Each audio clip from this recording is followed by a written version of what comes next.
Oh, yo, what is up, y'all? I am back and I brought some friends with me.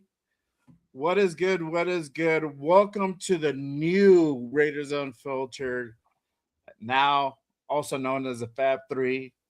Just kidding. Yo, salute to everybody in the building. Appreciate you guys pulling up and rocking with us on this beautiful Monday night. Raiders Unfiltered is back. Yes, sir. Really quick, if you guys haven't done so, make sure you guys hit that like, hit that subscribe on this channel, on my guy, Raider Primos' channel, my guy, Raider Will, Silver and Black Radio Podcast. Make sure you guys go ahead and tap in with my guys. Hit that follow, hit that subscribe, and hit those likes on the streams, y'all. Appreciate you guys. All right, man, it's been a while, and yes, now we are us three are doing the show together. Crazy. So this is our little secret that we kind of had for a few months now. We've been just trying to find the right time to make sure we go ahead and bring everybody in. But salute to everybody again. How you guys doing, man? How y'all feeling?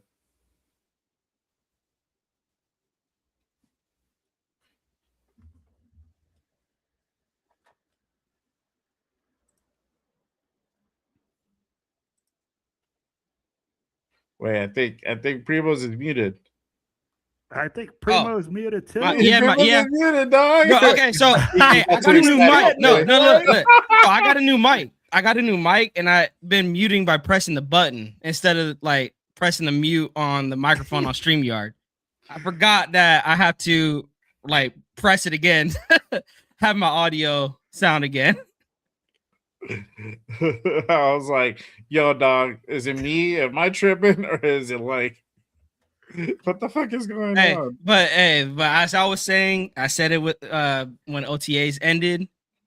Training camp is where football gets real. It's where we finally get to see what this team could look like come regular season. Of course, if we hear, some good things coming out of camp, you do got to take it with a grain of salt still, but you want to hear good things coming out of camp more than the bad.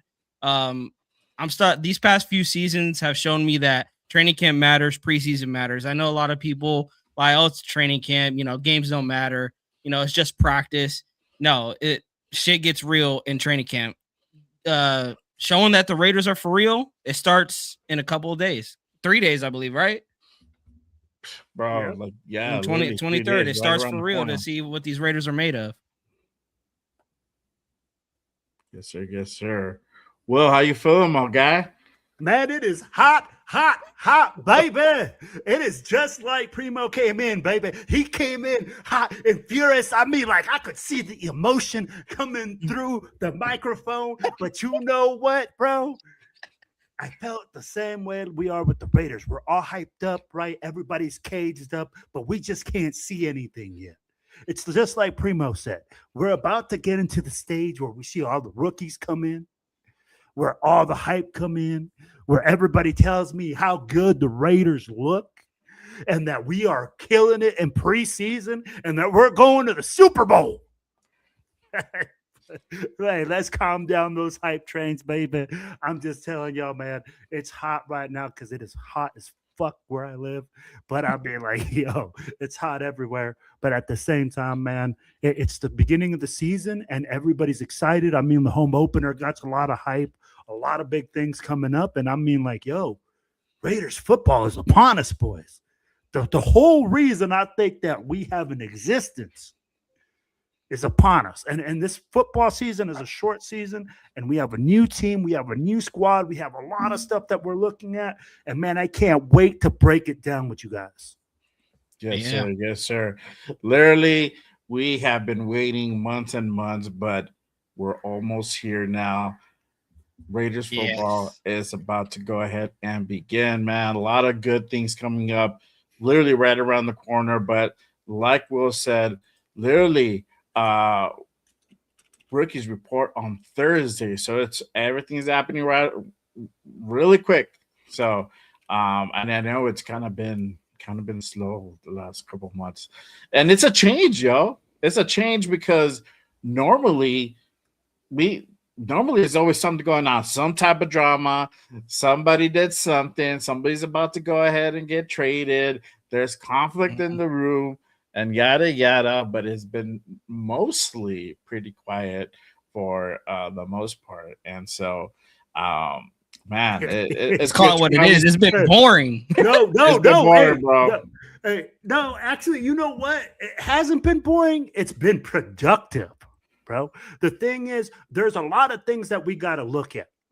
The Raiders didn't have all these rumors. The whole Max Crosby thing happened, right? Right.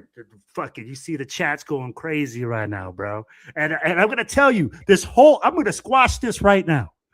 This whole fucking thing that came out on this article that Graf pulled out, right? That we're going to trade Fernando Mendoza for a haul. Bro, this is why some people are too stupid to own a computer. Putting shit out like this, bro, should be freaking condemned. This is fabricated, y'all. Let's just put this to rest. Fernando Mendoza is not being traded for a haul.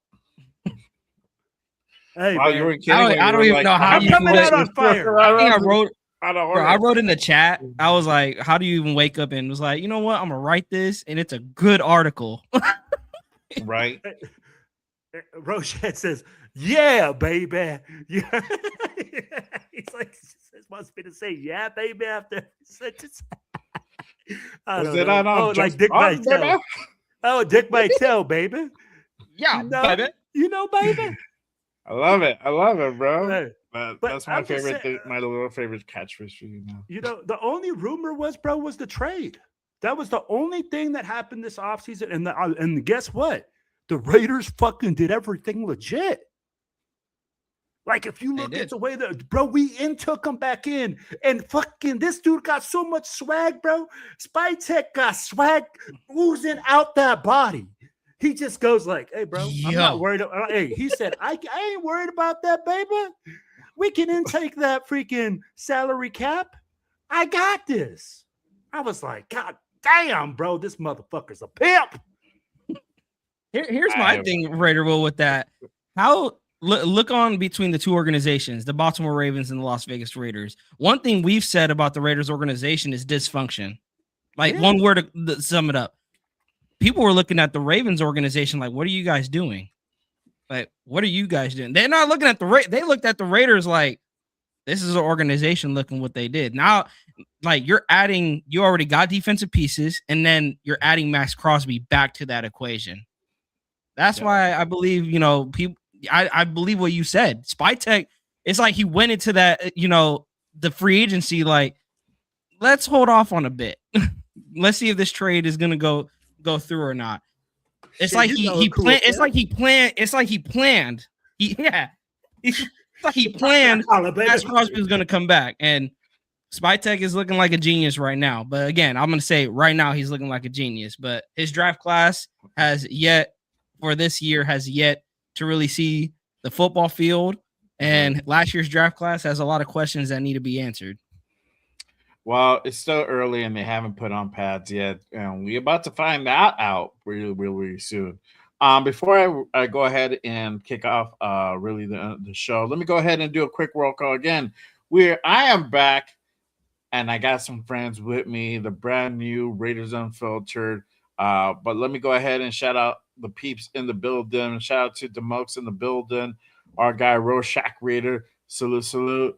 Bob Standard, appreciate you pulling up. Salute. Our guy Cool Kev in the building. What is good, my guy?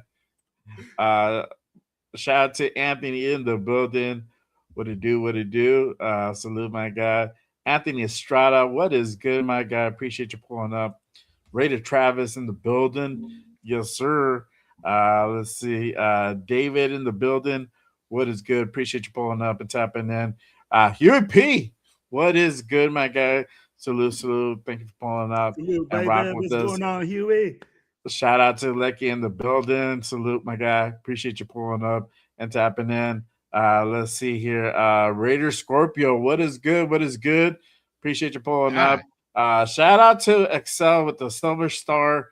One of you guys, not me, because I assume this is. Well, actually, it could have been. I don't know. It might be That's me. Primo. Look at that smile, bro. Hey, He yo. knows that $1 Nah, I don't know million where smile. that damn. I have no idea where that's coming from. I didn't even know that you. Ooh, bro. Maybe it's me, bro, because there's no paperclip to it. Oh man! But again, appreciate everybody else pulling up. Shout out to my guy Roast Hand in the building, pulling up, and Matt on the man. Will's always on fucking vacation, dog. Or he looks like he's on vacation, bro. He's dreaming of cold weather right now. Nice warm weather, bro. My thing is, man, I could just imagine seeing Raider Will get on a flight for Hawaii and he's just decked out in Raider gear. Bro, that's exactly how I travel. Anywhere I go, bro, I am identified because I got tropical Raider gear. I got vacation Raider gear. I'll be like, bro, I don't live but in silver and black. And my wife loves it because guess what? She knows what to buy me every year.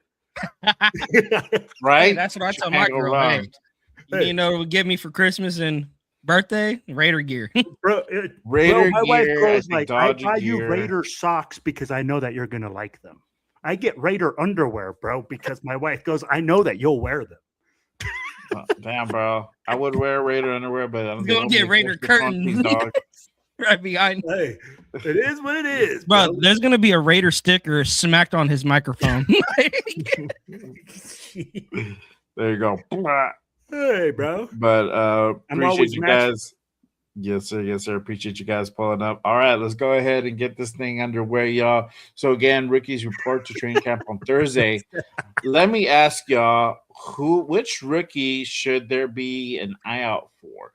Who do y'all feel that it might be that one guy that could surprise us from this rookie draft class? I'm gonna start with you, Primos. Who do you think we should be kind of keeping an eye out for? I'm going to cheat here because I think there's two, and I think they're going to go ahead in training camp. Malik Benson versus Hezekiah Masses. I think you're going to see a lot of one-on-ones battles with those two guys, and I think we're going to hear some good things out of camp from both of those guys. We could hear Masses probably winning some reps against him, but I wouldn't be shocked if we see Benson winning some reps against Masses. But what I want to see from Benson is not just some deep routes or just hit it going on a post. I want to see some true route running out there in camp. And can Masses, because I've seen watching film, Masses can recover very well on dig routes, on in routes. I want to see how can he handle Benson's speed, but also I want to see more route tree from Benson. You know, we've seen that with Thornton last year, kind of struggling with the route tree. I want to see more from Benson than just, running a go route. So I'm excited for those two rookies, for Benson and Masses. Yeah, for sure. Well, who do you feel that we should kind of keep an eye out for and from this rookie draft class? Well, since fucking Primo took like half of fucking the draft class, let me just look. Only two, bro. Well, Fernando Mendoza is second. Hey, we're gonna be like Fernando Mendoza. Fernando Mendoza. Fernando Mendoza. Too easy. Fernando Mendoza. They all agreed. Fernando Mendoza. Take two out of the last six. Bro, that was too easy. But hey, but at the same time, hey, Massis is making a lot of waves right now. Yeah, like you hear it. He's out there, but it's all about when you pad up. What happens then? Are you able to transition, right? Are you able to do big things then? And like when I thought he said he was going to cheat, I thought he was going to go with our second round pick, Stooks. I think Stooks is going to start. Yeah. I think he's going to make some big plays. Do I think he's going to get burned too? Hell yeah. You're a fucking rookie. You're going to make mistakes. Do I think that Masses is going to come in and can make a splash? If he can pad up and play in pads and do everything that they say that that he's doing, right? Because this is, again, we're going off information that all the reporters are giving us. And we heard this last year. Oh, we're tearing it up. These guys look good in fucking shorts and T-shirts. And we look good when we go into the gym and go into the practice field.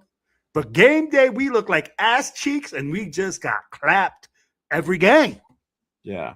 So let's be real about that. And then we're talking about the coaching, right?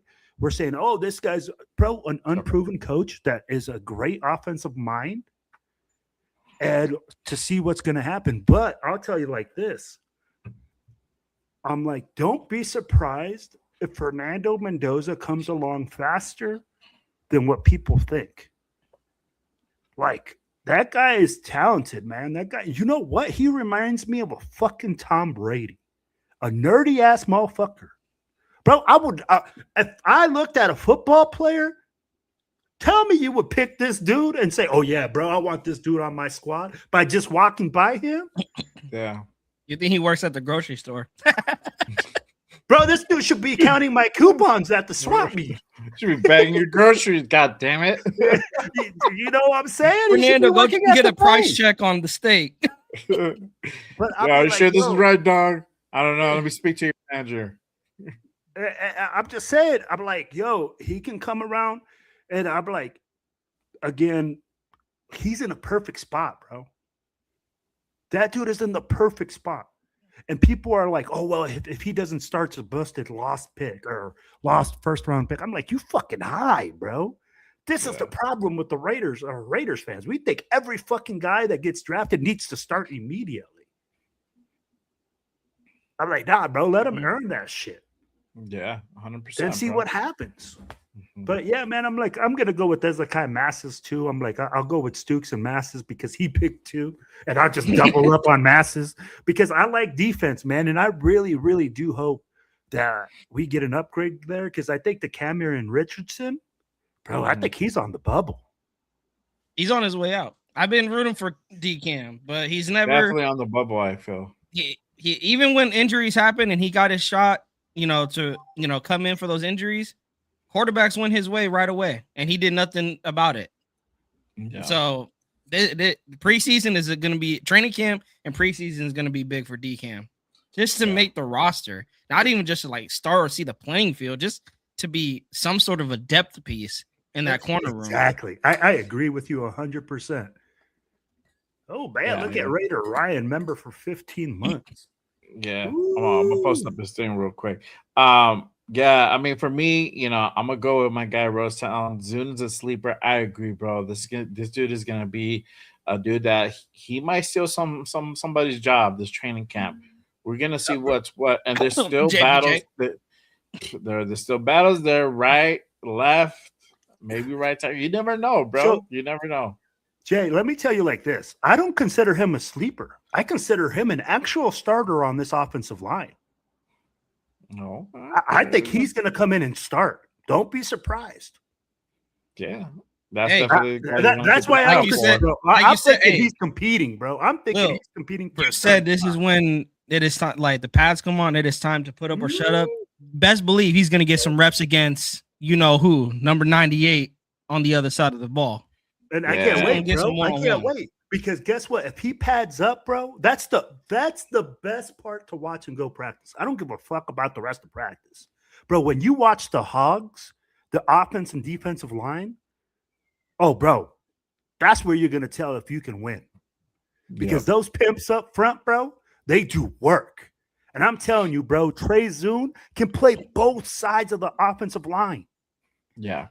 Bro, five positions on the line, homie. That's crazy. A bad motherfucker. That's one bad dude. Brandon Carroll would have loved him. Oh, fuck. Yeah, it's not even a utility. I mean, when you play him at a high clip, it's not even a utility player anymore. You're like talking to some other legs. He the super, man. He the super. He's the supervisor. He's the dude. He's the dude that just comes in and does everything, bro. At a high clip. Makes you a brand new bathroom if you wanted to. There you go. See? But real quick, shout out to my guy Rorschach. He says show is live for WPG. Yeah, but show is live for the 2026 season. Hopefully y'all have a great one. I've been just chilling like a villain. Me too, bro. Me and you both. For sure. Let's see here. There was one. Shout out my guy Ray Travis says preseason will show more than training camp. Yes, sir. Yeah. It's kind of like the prelude to, obviously it's a prelude to actual preseason games, And like I said, I feel like that's really where we're going to see the majority of Mendoza. We're going to go ahead and talk about that in just a bit for sure. Let's see. Shout out to my guy, Raider Ryan, a member for 15 months. Salute to you. Appreciate you, my guy. Also, my guy, Rorschach, as well. Hit those thumbs and like and subscribe. Wipe them feet. Pay your body tabs. All the above to show some love for the fire content. Hey, man. Get over there, mules. I appreciate you, brother. Thank you for pulling up and being a member for 15 months. And then my guy Rorschach being a member for 5 months. Appreciate you guys. Salute. All right. Let me ask you guys this. And it might seem like it's kind of the same question, but it kind of ain't. Who do y'all feel is gonna be that guy, bro? That dude, the main guy, the main rookie who will stand out in this training camp. I feel like last year, and y'all can disagree with me, and it's okay.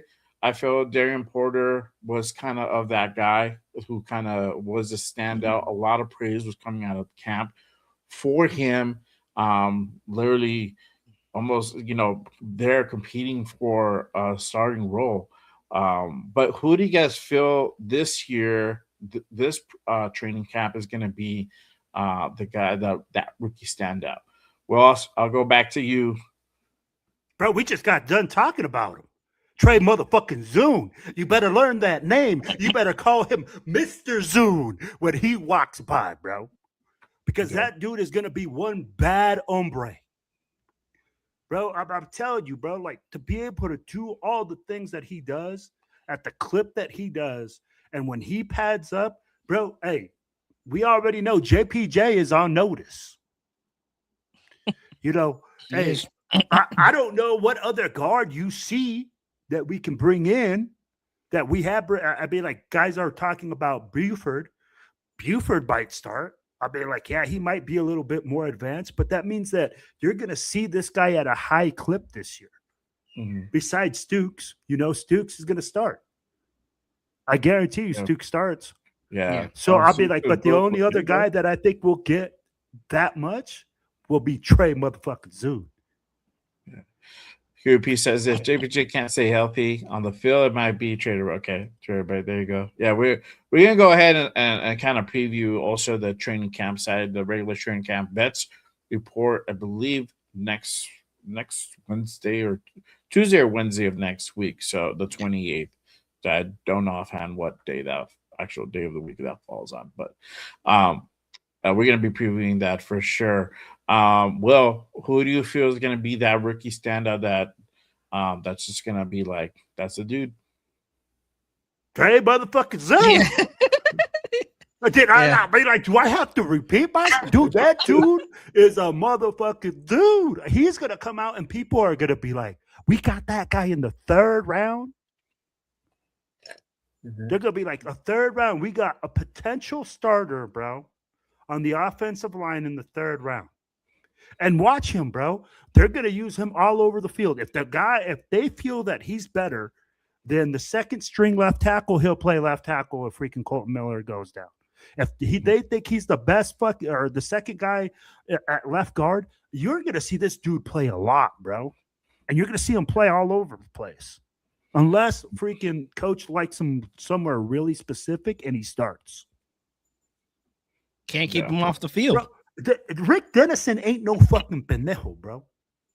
That dude has built offensive lines for a living for 20 plus years. You think that old ass fucking motherfucker didn't come out there with the heart on after he heard Trey Zune in the 3rd round? Bro, all that Viagra was pumping at once in his fucking heart. So yeah, bro, like I'm telling you, bro. Hey, learn that name, Mr. Motherfucking Zune. Yeah.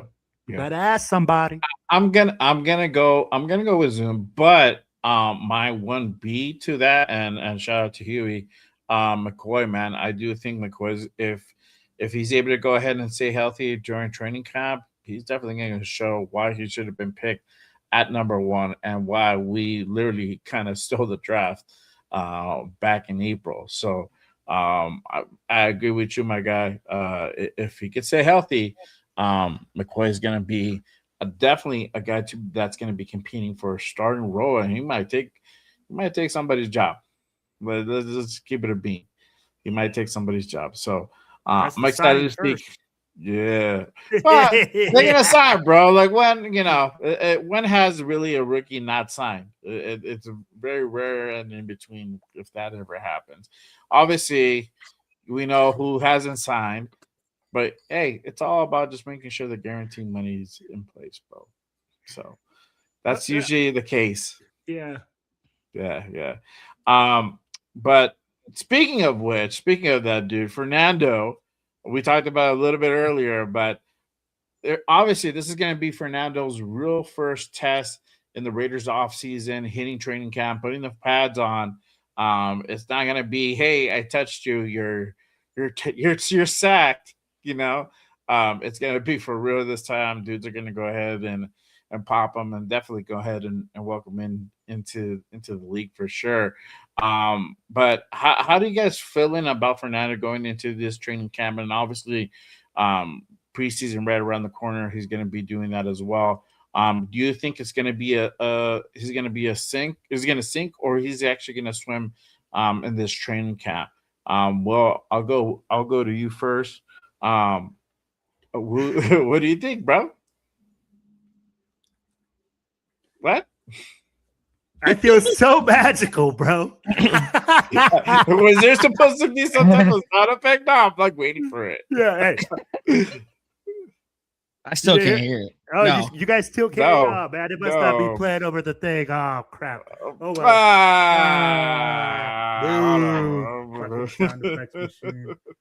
He had a Chief fan working it. No, man. No, for real. Man, honestly, I'm going to tell you, like, how do I feel about him going into it? Bro, he's not in a sink or swim situation. He's literally in not the situation part, but he could still potentially sink. Like, how are you going to sink? You're the third string on the bench. You can't sing no lower than the third string on the bench. Let's keep it real. I mean, everybody knows that there's certain expectations for Fernando Mendoza, even though there shouldn't be any. There's still some expectations. So if this dude literally starts throwing, picks left and right, bro, worse than Gino, bro, I think we're gonna have a fucking problem. Hey, here's the thing. I'm gonna tell you what's gonna happen with Fernando Mendoza, bro. We'll see him next year. Yep, I agree. I agree with that. Unless freaking Kurt Cobain has totally lost all his mojo, and like he's already fucking like 1 foot in the grave, I'll be like, you're gonna see Kurt Cobain's out there, bro. I'm telling you, and I'm like, hey, and this is where I have a question for you guys later on, right? We were talking about it in the green room or in our chat stream, which because we're not gonna win very many games, and I think they don't want to mess this kid up. Yeah. You know what? I'll be like, are you really going to bring him in and like go like, oh yeah, bro, after 4 games, we suck. We're 0-3. Is Fernando Mendoza or 0-4? Kurt Cobain's got 16 sacks. Is Fernando Mendoza really going to go in there and start winning games? Hell no. That means there's issues. That means there's things that got to get fixed. And let's be real, bro. There's a lot of issues on the offensive line. How many games does it usually take a team to gel? It takes time. Apparently 17. Sometimes it's 24 games, bro. Hey, or are we at 30, 48? Well, and I mean, like, bro. No, you ain't lying, bro. And that's the thing. And maybe we'll figure out our offensive line before the season starts. You know, things like that. I'll be like, bro, there's a lot of things that got to happen and try to go in place before you put Fernando Mendoza out there. Because this kid is not a guaranteed success. Yeah. Ain't nobody telling me that this kid is a true, like, he ain't Peyton Manning. He's fucking Fernando Mendoza. Mm-hmm. Let's not put this kid in other realms and like some special realm where he was the first round draft pick. Yeah. So was fucking Jamarcus Russell. And look what happened because we put him out there without having everything in tune, without a supporting cast, without having offensive line blocking. So for me, I mean, like, bro, he can't sink any lower. You're on the fucking depth chart. You're probably not going to play till next year. But at the same time, I'm like, you know what? If you guys want to play it and say, hey, week 14 to 15, that's when I would expect to see him. Mm-hmm. I like that because I'm trying to make that week 15 game. Yeah, I'm telling you, bro, because at that point, if you know where you're at in the season.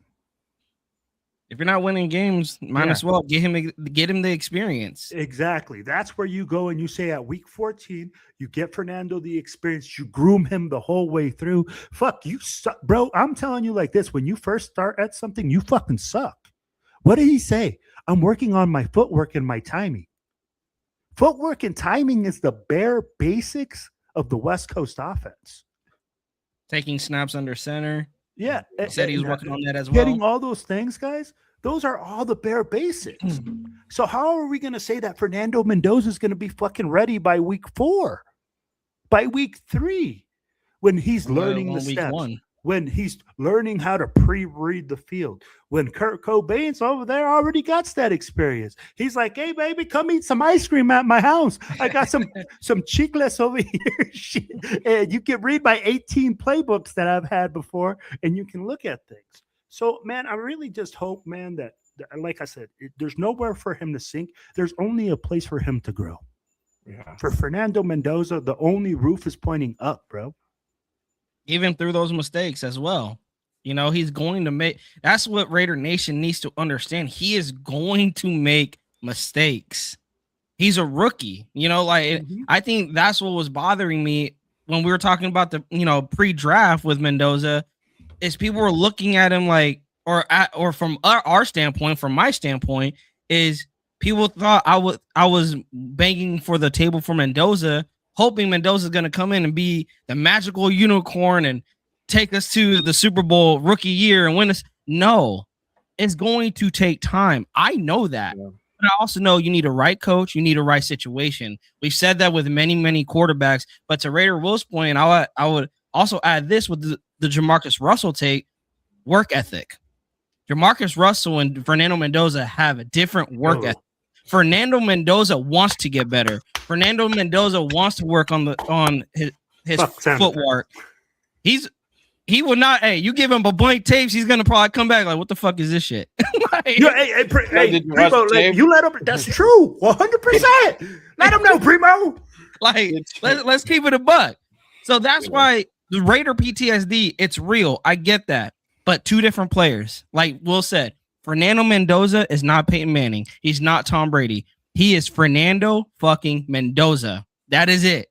He is not nobody else. And the Raiders coaching staff has a plan for him. Do I think he'll sink or swim?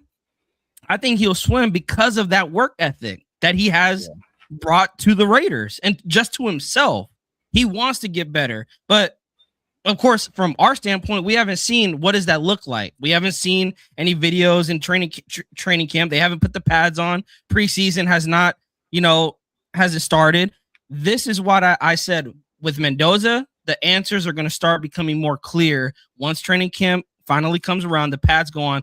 I'm telling you, I circled that Houston joint practice. You're going to go against one of the best defenses in the league.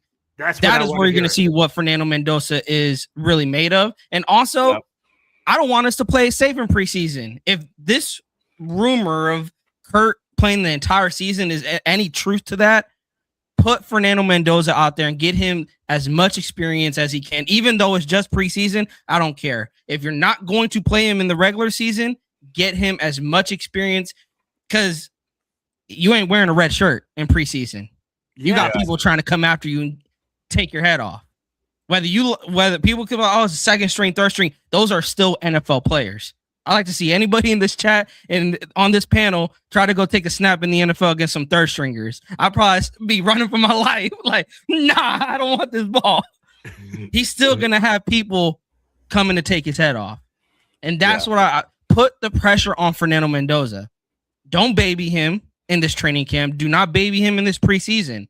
Put all the pressure on him. And then we'll get this question more clear. Is he going to sink or is he going to swim? 100%, bro. I agree 100%. You have to put the pressure.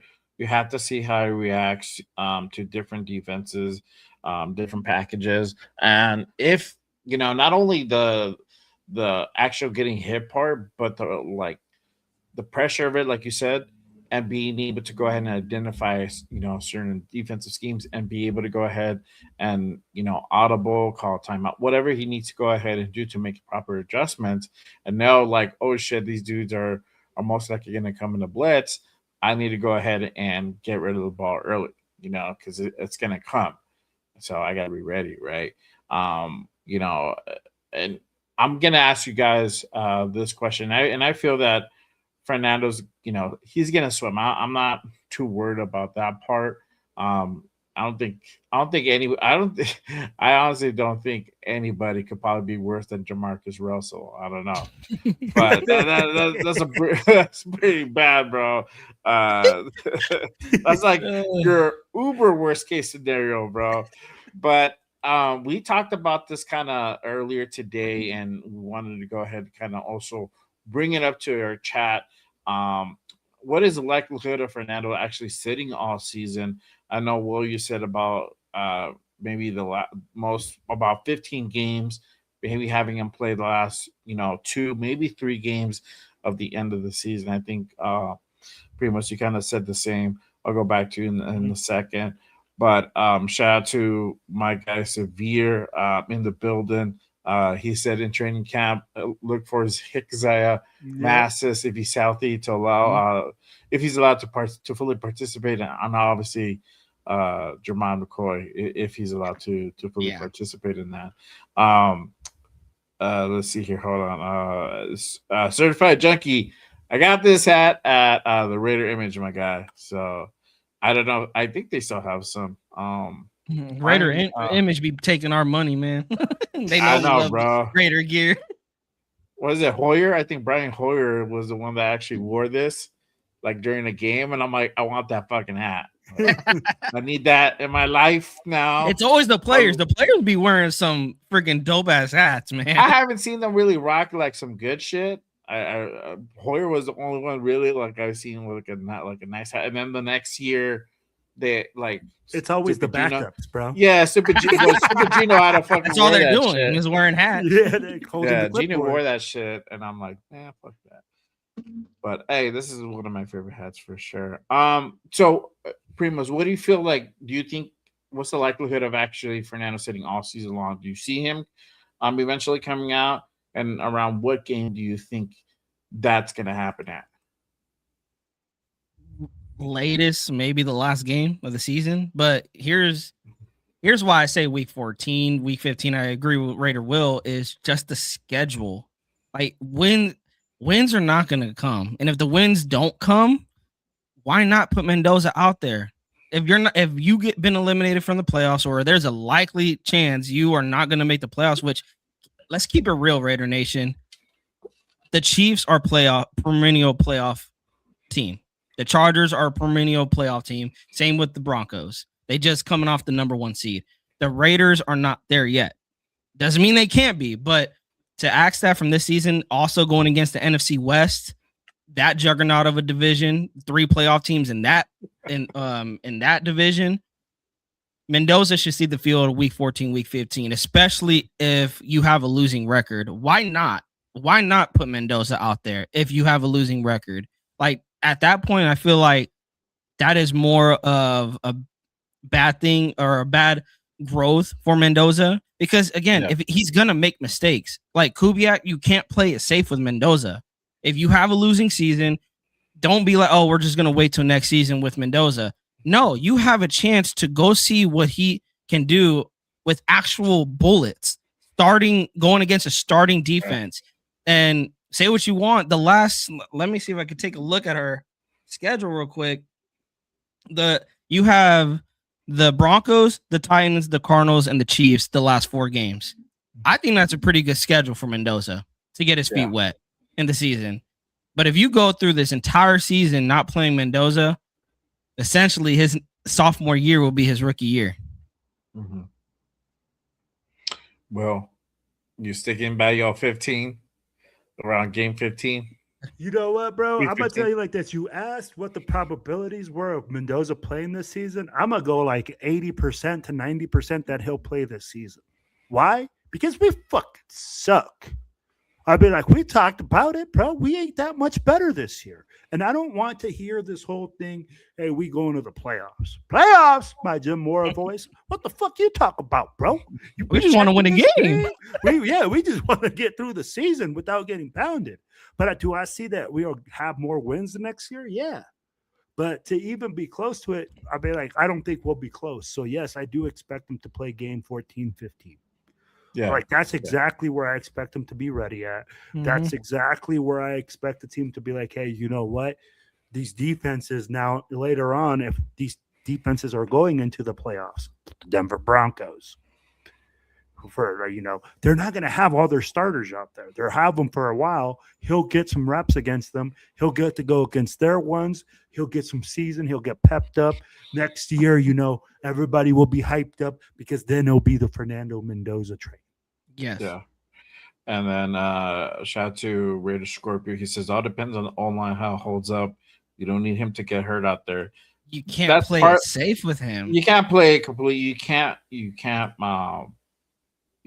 shelter this dude. You can't. Let's just not put him out there against any pass rush. If he throws 3 picks, he throws 3 picks. That's the thing. Like, let him make those mistakes. Because next year, when it's talking about more of the hurt, like getting injured perspective, but so like let's say we go with Will's scenario, right? Week 15, he comes in, he gets hurt the following game. I mean, it's not going to go ahead and really improve, impact the season like that. Now, yes, it would suck for Fernando to be injured, depending what type of injury. If even God forbid, what right? If it happens, right? It just depends on the injury. It could be a rolled ankle, it could be whatever, right? So it all just kind of depends. But eventually, this is a contact sport. Things are going to happen. Yeah. I think going kind of because I agree with kind of Will's scenario where you're probably going to see him maybe week 14, week 15, especially depending how our record is, which I don't see us having a winning season this year. I'm keep it a bean. I'm with you on that, gang. Hey, keep it a bean, I'm with you. Yeah. So with that being said, you still have to go ahead and give him some exposure. Now, the only instance we're going to see Fernando Mendoza come in earlier is if Kirk Cousins goes down, he gets injured. Even that, I don't know. You never know. They might throw in the other guy first. His initials are AOC to go ahead and MVP season incoming, as Demokes would say. To go ahead and leader of the AOC, the brunt of the season. Before they probably stick in Fernando, but yeah, I don't know. That's a whole different other question there in itself. But you have to kind of go ahead and have him test the waters and actually get the feel of the game live in action. Not a preseason game, but even preseason games, you're not going up top tier talent because you're probably going against 2s and 3s, and then maybe practice squad guys off the street. Players. Off the street. You're getting a little bit of mixed talent, but you're not getting a whole lot of talent. You're not getting the cream of the crop. It's a whole different other beast. So, yeah, you definitely got to go ahead and put them out. Another thing I want to point out, why are we always so negative, Nation? Let's go to the flip side. What if Mendoza, balls out in those 4 games going into the offseason? Yeah. Again, not saying let's expect that, but anything can happen any given Sunday. He can get hurt. Yeah, he can throw, look really bad 3 interceptions. But what if he's out there 3 touchdowns or even just being efficient? Not committing turnovers, but just being efficient, having a good completion percentage, helping the offense move the ball, scoring touchdowns. That's really what I want to see. Are you putting points up on the board, whether that's passing touchdowns or just leading the offense in general? Yeah, it's sustaining drives. Yeah. If you get, even if you're not throwing, you're not throwing the touchdown, you're setting up for the touchdown itself, right? So whether you're handing it off to Genty or Big Mike gets creative, end around with Tucker, whatever the case may be, whatever it is, like it's just moving the ball or getting 3 on the board. That's also where we fucked up a lot last year too, and that was just like, wow, we can't even do that right. We can't even go ahead and set up for a proper field goal. It was crazy. Shout out to my guy Severe. He says week 14 makes sense because it's the Chargers and after the bye, but Mendoza against the Broncos defense could get ugly.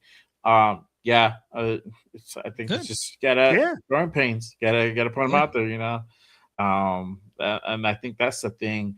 Is just like can't baby this guy anymore. Once he gets that exposure and we know like, okay, this guy is just maybe, he needs a few more starts for him to really, be ready to go. That's cool. That's one thing. But yeah, you gotta give him exposure for sure. All right, let me go ahead and kind of switch gears a little bit from the Fernando talk to possession battles. We kind of talked about it a little bit briefly earlier. What are some of the positions to kind of keep an eye out for? What battles are going to be interesting? I mentioned earlier the offensive line. Zune, I think, it's that monkey wrench and putting everybody on notice, keeping everybody on the toes. But outside of that, who do you guys feel, or what position do you guys feel is a position of interest and to kind of keep out for big battles? Primos, I'll go with you this time. I'm going to the corner room. You have Eric Stokes as looking to come into the season as your corner 1. Outside of that, who is the corner 2? Who's going to be on the corner 2? Who's going to be, Terrion Johnson's looking to be the nickel. I'm interested to see how he looks, given he was holding out for I think it was his contract, but he came back. But again, you got Jermon McCoy, you got Hezekiah Masses. You got Darian Porter, who, we said had some hype going into training or coming out of training camp last year. So you have 3 guys that could be possibly fighting for that corner 2 spot, even though me personally, I believe Darian Porter, I would like for him to be in the slot, but he's more of a big body corner. So corner 2, I could see him where they would want him in Rob Leonard's scheme. But again, you got 2 other guys who are big bodies, and Jermon McCoy was a first-round talent that fell to the 4th because of injuries. Just like Severe said, if he's healthy, the talent is there with Jermon McCoy. I would not be shocked if come the end of training camp, end of preseason, Jermon locks corner 2 once training camp is said and done. But the corner room is definitely something that I'm watching. And just DCAM too. We talked about it earlier. I want to see can DCAM find a spot on this roster. He is definitely on the bubble. This is his last shot to make an NFL roster. He had opportunities in the past given injuries, and he still couldn't perform. He couldn't play at a high level. It seemed like every time he just came in, quarterbacks immediately targeted him, and he did nothing to stop that. So is this going to be the year that DCAM finally, kind of shuts the haters up, or is he going to prove the critics right once again and possibly be looking for a new job elsewhere? Mm-hmm. Mm-hmm. Well, what about you? Who do you feel? What positions do you feel that need to be looked out for big battles to come? Bro, I hate you that you said offensive line because those big sexy motherfuckers. We'll talk about it. It's all good. I don't want to. That's definitely the most interesting for me because like I said, that's where you win the games is in the trenches. So let's talk about that. Left guard, right guard, right tackle. Who do you got? Who's starting? Who's going there? That's my questions, right? Defensive tackle.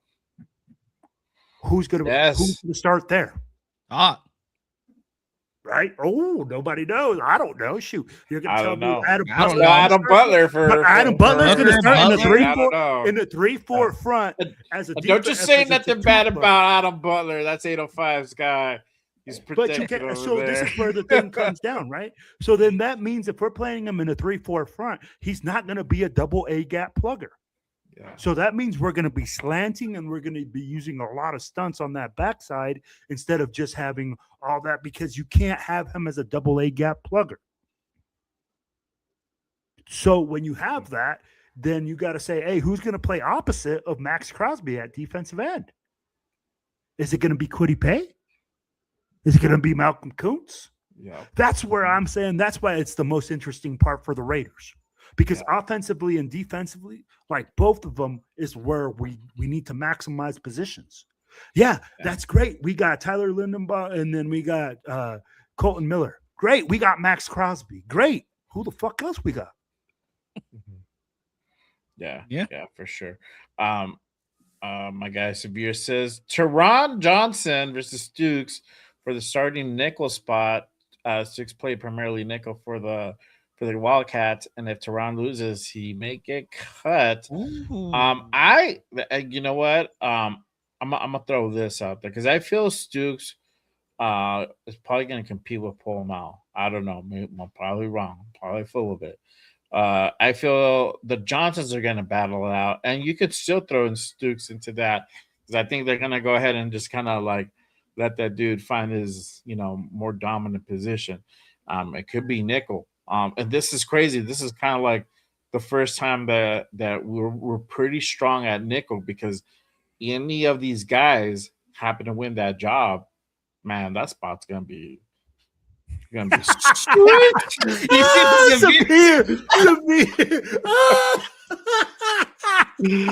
The biggest battle will be Trey Tucker and Jeanty for the shortest guy on the team. Hands down, the best comment tonight, bro. Hell no. Like this man said. I have never. Hey, have they ever been like seen side by side? I would like to see that now. I know, bro. What 1 inch difference? Depends. Put big cleats on Jeanty, he might win, bro. This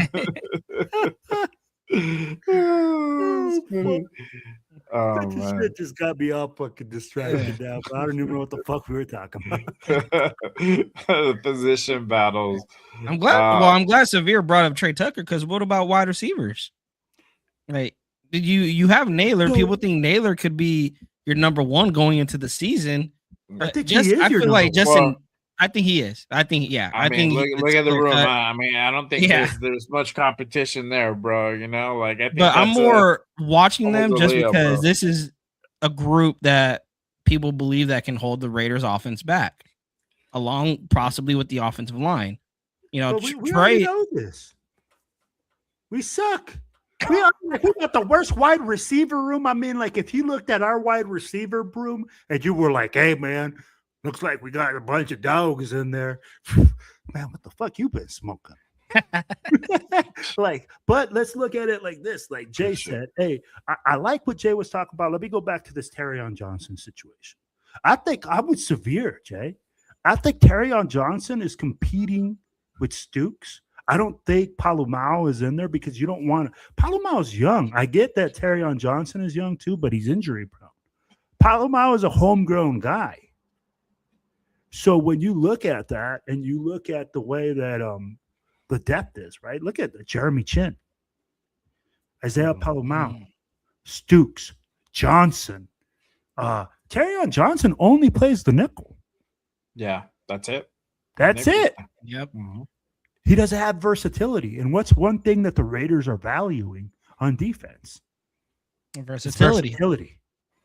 So that's why I think that Severe's on point with that, where he's saying, hey, it's Terrion Johnson or Stooks. If Terrion Johnson doesn't cut the mustard and put this dude on the bench and make this whole nickel situation just, hey, bro. A lock? Hey, and then remember, Terrion Johnson's money is not guaranteed. Yeah. They cut him. I'll be like, no, I think he gets like a small thing that's guaranteed. It's not a lot. Like, that's what I'm saying. Like, bro, you're not going to lose a lot of money. You're not losing. You're probably losing like 2, 3, something like that, which is not a lot at all. There's so much competition this year. That's what I love about this team, is that we actually have guys that, hey, you could get cut, bro. Yeah. The Cameron Richardson, can't wait to see you. Fucking Porter, Darian Porter, Darren Porter, who? I think that guy plays for the Nuggets. Yeah. This is interesting. What Severe posted up. Benson versus Thornton for the last wide receiver spot could get interesting. It could, bro. If I gotta look at it, as a kind of serious thing, I feel Benson might have it over Thornton just on the catch alone. Even they're both pretty bad at catching. Benson's hands have been suspect themselves, but I think out of the two, I think Benson's probably the better one, bro. Unless Thornton did something in the offseason to go ahead and kind of rectify that. I don't know. But yeah, that'll be interesting to see kind of how that plays out. Dante Thornton couldn't catch a bunny at the bunny ranch. Dude's always open for a reason. he couldn't catch a cold even if he tried. Hey, bro, it's proven. I mean, like, hey, like we said, hey, show me if you got him. I'm like, I ain't seen shit from him. I'm like, the only thing you showed this year is that you're consistently inconsistent, and that what they said about you when you came out of college was absolutely true. Mm-hmm. Mm-hmm. And there was a lot of hype for a lot of. He's 6'4". I was almost gonna say his name, bro. I was almost gonna say the guy who's the guy to look out for. A lot of hype, and there was a lot of hype with Thornton. He just didn't pan out. I mean, I think the jury's still out for Porter. There definitely could be something there, but as far as Thornton, I think this is gonna be it, bro. If you can't produce, then I might see him not with us next year. So I feel like that might be a last hurrah for Dante Thornton. I know it's a draft pick and all that, but it might be something where either he gets released, he might get put on a trade if there's something were to happen sometime next offseason, which is crazy. But let me move on to this one, and before I'll take some questions from the chat, but really quick, again, appreciate everyone pulling up and tapping in with us on this Monday night. Make sure you guys hit the like, hit the subscribe to all the channels here. Make sure you guys go ahead and share to all social media platforms. Appreciate you guys tapping in, rocking with us. Salute to everybody in the building. All right. Let me hit y'all with this. And I put it up because we were talking about it earlier in our chat. Roster comparison as of this point right now, looking back at 2025 and going into that training camp with that kind of roster that we had and the one we currently have now, do you guys feel it's better or worse than last year? So, I'm gonna hit you with it first because this is your project, this is your baby, this is your baby. Oh man, I thought I was supposed to ask the question. Yo, is this roster better? Holy cow, man, what a question. I'll be like, if I'm looking at the roster with names, right? Just looking at names. Do I think we got better names? Like people that people recognize? Yeah. We got Nakobe Dean. We picked up the guy from Tyler Linderbaum. Yeah, we picked up Linderbaum. No, I'm talking about the other freaking linebacker from Quay Walker. Quay Walker. We picked up like Tyler Lindenbach. All these guys are key pieces. 3 key pieces. Right? But our roster is so devastated. Okay. And our team is so bad that, honestly, like there's no way to go but up on our roster. Like, tell me who's last year's number 1 wide receiver? Trey Tucker? There you go. That's what I'm saying. I mean, like, you got the number 1 tight end, still Brock Bowers. He ain't changed. Left tackle, still got Colton Miller. Now we actually have a center with Tyler Lindenbaugh. Got like three other positions on the offensive line. I don't fucking know. We go fucking figure it out in camp, right? So, do you have a running back? Yeah. And who was our starting quarterback last year? Gino motherfucking interception the Tank Commander Smith. himself. Fucking A, man. Freaking You put super some respect like, on his name, god damn it. Hey, freaking super worm or whatever. I mean, About to take the Jets to the promised land. Those braids must have been too tight for the oxygen to go to the brain to remember that, hey, we do not wear any other colors but silver and black and silver. Because, man, we was just throwing it to the opposite team. So are you telling me Kurt Cobain's or Geno Smith? I'm thinking Kurt Cobain's all day long.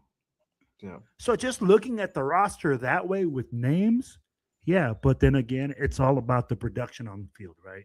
It's all about what we do during the season. So do I think roster-wise we got better? Did we get bigger names? Did we get better players? Yeah, but until we prove it on the field, hey, man, that's all it is. It's something that's a piece of paper that has a lot of fancy names on it. Yep. I can't say it any better than Will. I mean, it's all names. Like, it's better based off the names that you see on the piece of paper, but I'm going to say it's better based off the coaching staff. You have a coaching staff that clearly has a plan to set an identity for this Raiders roster. They know what they want to do by drafting Stooks. I think Severe brought it up. That hybrid safety coming into the box.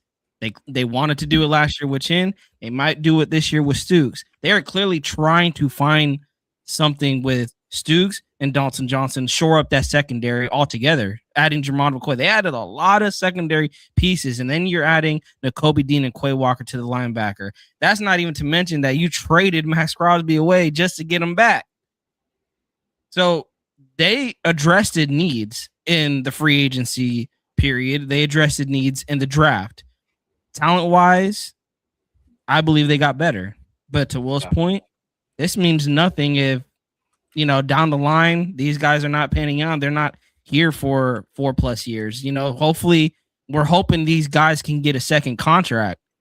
And I say that because it starts with the draft. I've always preached that. It starts with the draft to turn this thing around. And if these rookies, these second-year guys, are not even going to be seeing their second contract with the Raiders, then that's when we have to look at our GM and Spytech and like, what the hell are you doing?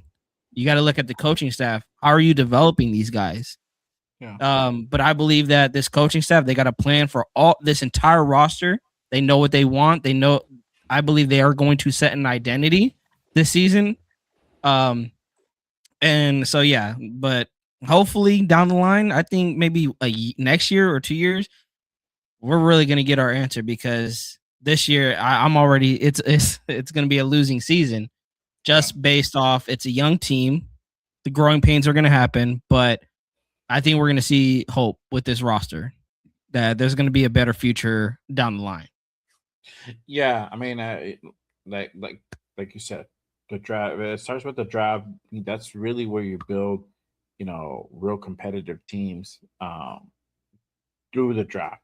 You get your little pieces, and we've been preaching it time and time again. You get your little pieces through free agency, like that one little piece or two pieces that you're needing to go ahead and really put you over the top and make and let you be able to go ahead and actually make a big run. But I'm agreement. It's all names at this point.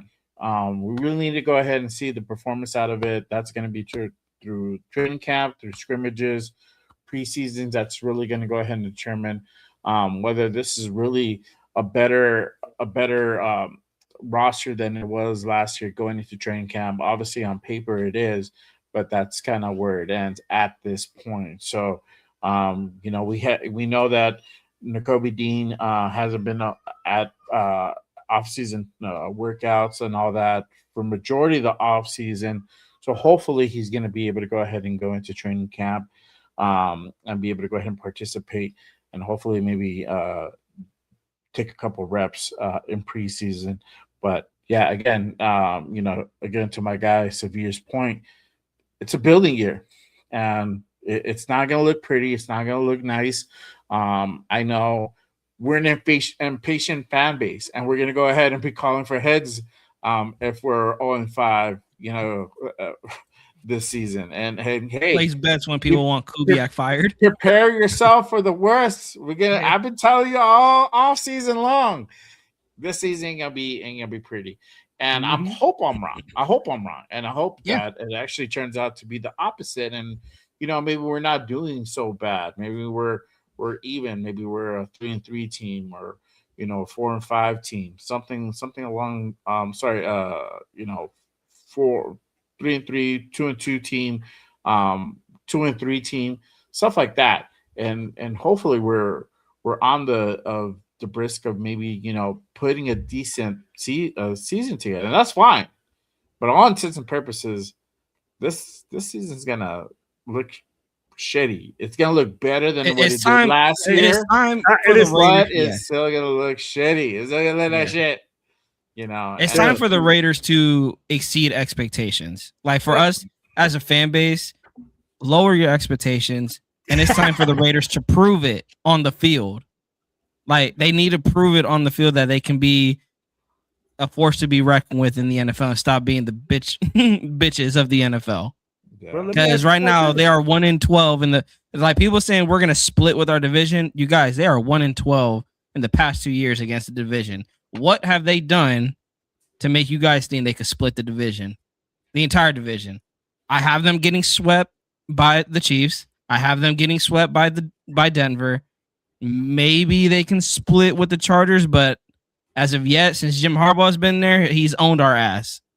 Yeah. What have the Raiders done to prove to you guys that they can beat the division, or at least split, go 3-3 with the division? Because I haven't seen it. Raider Will, have you seen anything? And I'm going to ask you guys the question I was going to ask you guys, like I said, from the green room. Bro, is this team a more than 5-win team? No. Look, I'm not gonna put any actual number on it. I'm not, because we can go, hey, if we win one more game that we did last year, I think but I'm just asking you if it's a 5-win team. I'm not gonna put a name on it. What if we go ahead I'll answer it, Will. Bro? No. What if I go around and win 6 fine. games? Double than we did last year. No, that's okay. But what if we win 4 games? I don't know. That's okay. Did I say that's a bad thing? Again, No. This is I'm asking, is this a more than 5-win team to you? Like at the end of the day, when people go like, oh, only 5 wins, I'm like, bro, that's more than we had last year. Yeah. I'm like, and like Leon in here already said it. He's like, hey, I need to see players develop. There's more important things than winning.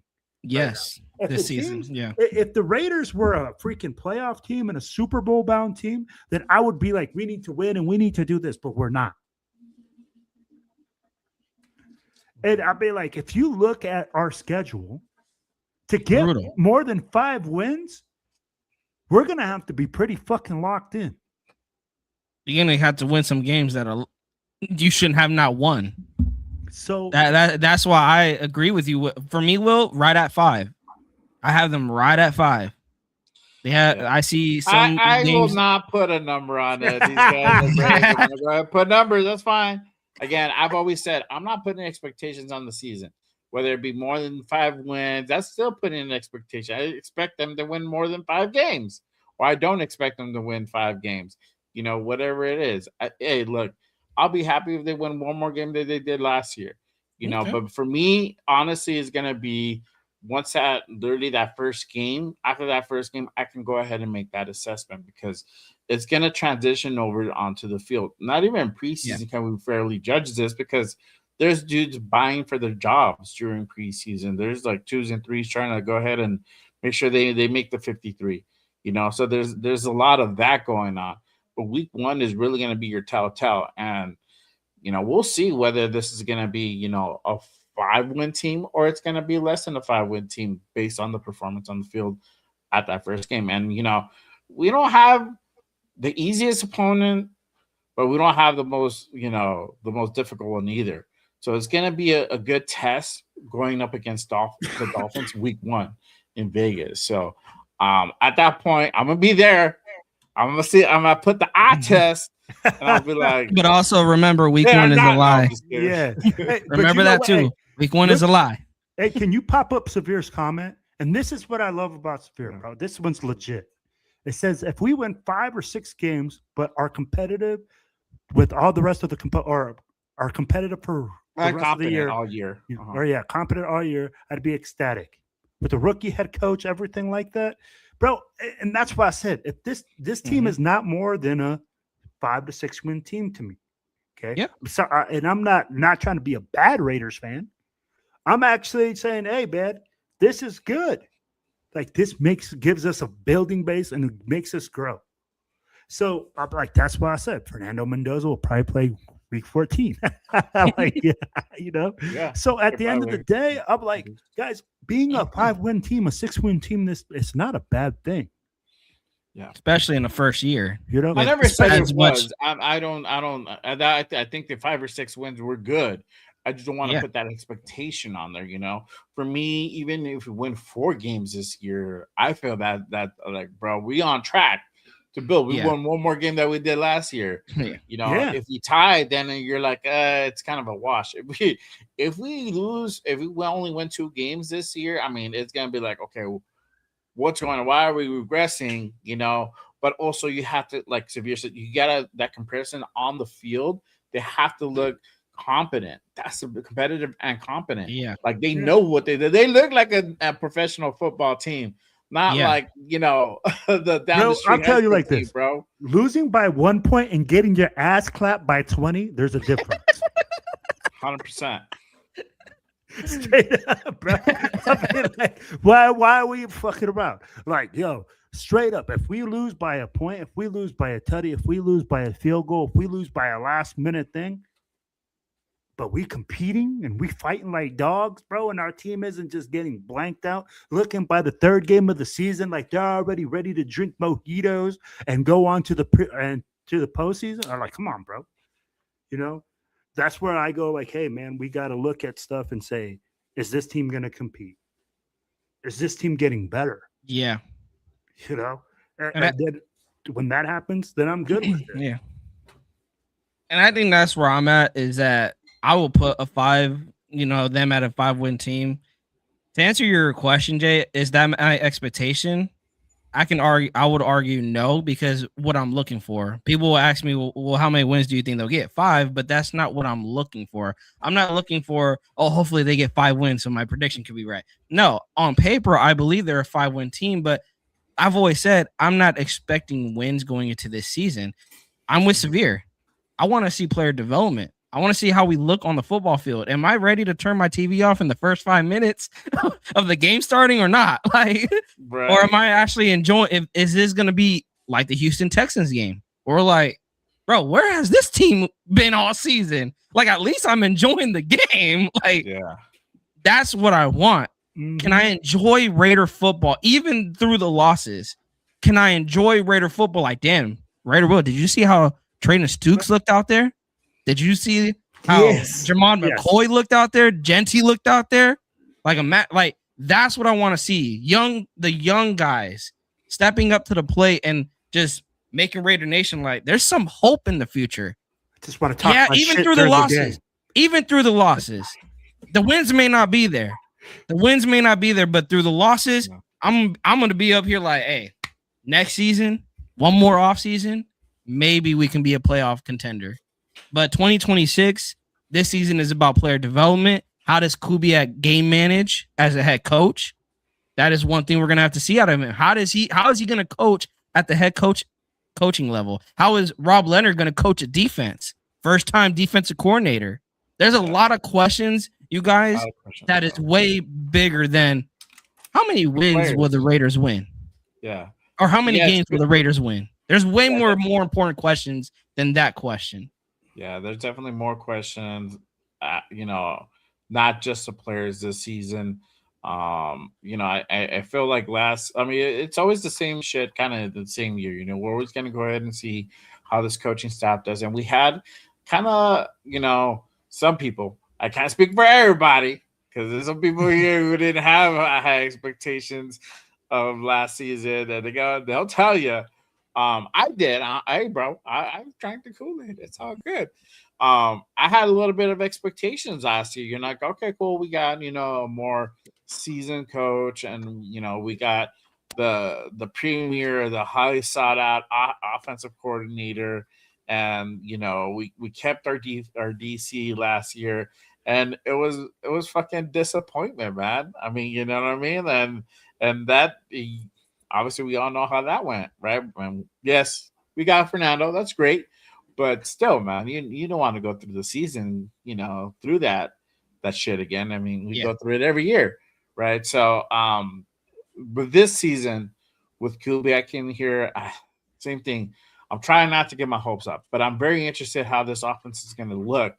In preseason. Well, obviously we're not going to see the whole book, but week 1 is really, I want to really see how that where that offense is really going to look. Robbie Leonard, this is his first time at the helm on the defensive side of the ball. So obviously there's question marks surrounding him, but his, as far as his tutelage goes pretty deep. So I feel like we're going to see a little bit more aggressiveness from this defense. I could be wrong, right?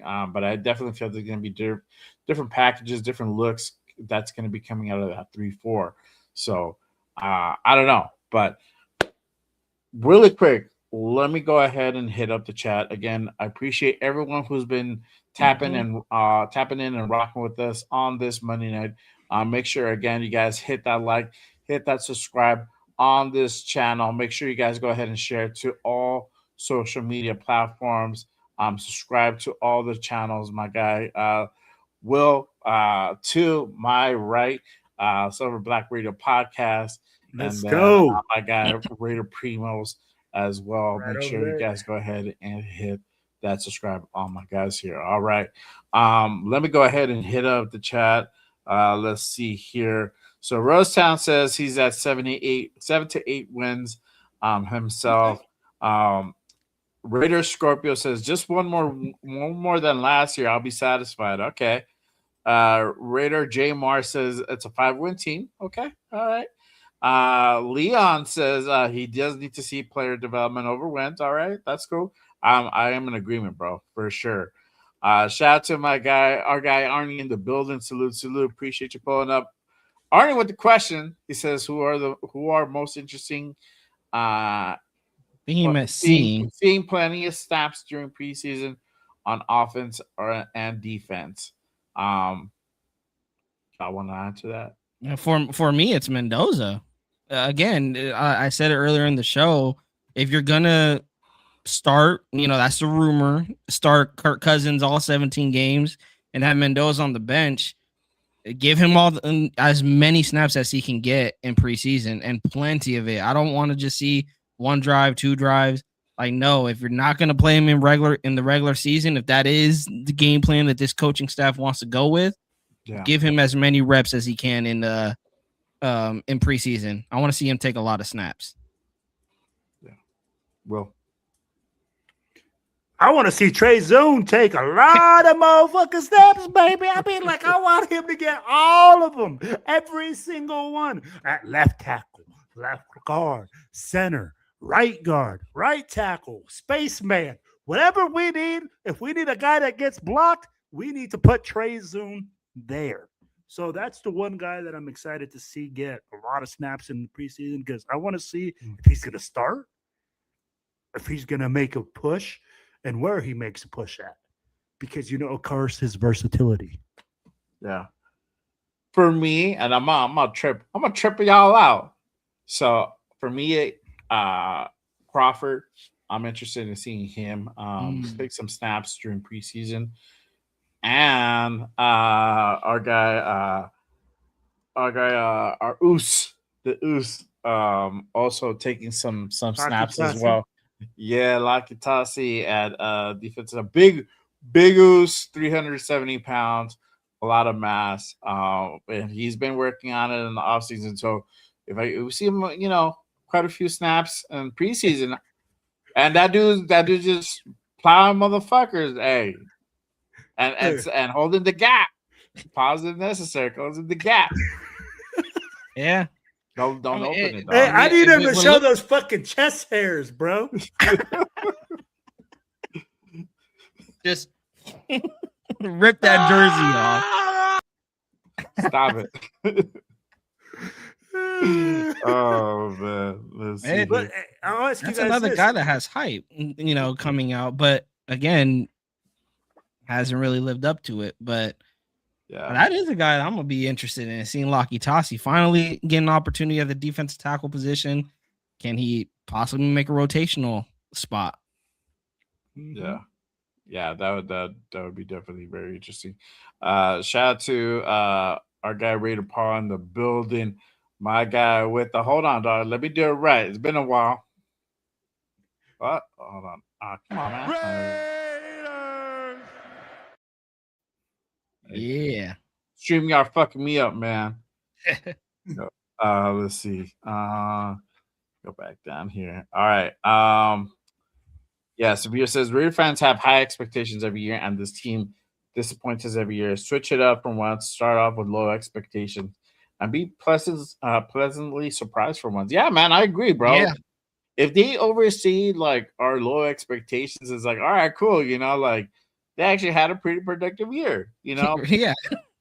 That's the way you gotta kind of look at it at times, hopefully we hit rock bottom. Hopefully now the only way is up. I ain't trying to go ahead and be fucking 1-16, bro. Goddamn, bro. That'll hurt, bro. That'll hurt. Back-to-back years with the number one pick. Exactly. Let's see here. Travis says my big expectation this year is that the Raiders. That right there, Travis. Raiders. Hey, man, I just want to talk my shit, man. I Talk want to your go in there. shit. I want to go in there and look at that Chiefs fan and say, "Fuck your team," and say it with pride. Hold on. Y'all ain't ready, homeboy. Get to walking.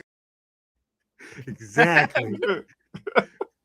When I walk in there, bro, I want them to know that "fuck your team" and Raiders bitch is coming.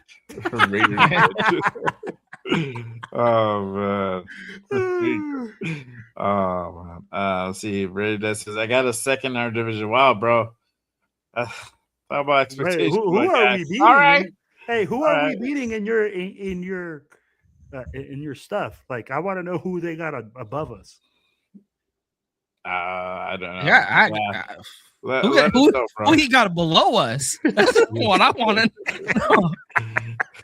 Well, I would get the rest of the information by him telling us who he has above us. Oh, Right. Now you picked our curiosity. Severe says I'm looking out for Savian Sword. I liked him, and I'm glad we signed him. I like his game, and we're desperate for a linebacker at depth. He was pretty damn good at Arkansas, but undersized for the position. Yeah, I mean, look, just for depth, bro. I'm good with it. Senior Sloan is another guy to just kind of keep your eye on, and he's getting a little bit of steam. He's getting a little steam. So Sloan might be the next dark horse coming into this training camp, and might fuck around and make that 53. You never know. I'm calling it right now. Sloan might fuck around and make the 53. Not saying he's gonna start. I'm saying he's gonna make the 53, maybe. Bro, he's been making some waves, right? Yeah. And that's the thing. That's why a lot of people are talking about him right now, because he's been making some waves but here's the thing. Bro, how is he a dark horse? Tell me who else we got at linebacker besides Nakobe Dean and Clay Walker. You heard sorry, bro. Bro, Oh, my man got Lindenberg. so jumbled. Lindenberg. He's like, we got Eichenberg, Lindenberg, the other both bird. Lindenberg and Eichenberg. Well, Eichenberg's, yeah, but I mean, basically, I like what I'm Cody saying more, is, bro. hey, the linebacker room, we don't have depth. That's why everybody's worried, right? That's why everybody's saying, hey, man, if one of our linebackers goes down, bro, we're like, especially in a 3-4 defense. Yeah. At this point in time. Now Yeah. you never know, because Now we now can we're gonna address that start later getting back on. into the busy season, and there might be some transaction that happens during training camp, during preseason. Might pick up a guy before we go into week 1. You never know. Guys get cut all the time. It could be. And that's the thing. For right now, if you look at it, that's why people are worried. That's why people are going, oh, Nakobe Dean isn't at practice. Oh, he hasn't done this. It gets, but here's the thing. I'm like, we have to see what we got. And especially as an undrafted player, hey, bro, we might get the next Debo. Mm-hmm. You never know. Debo was an undrafted player.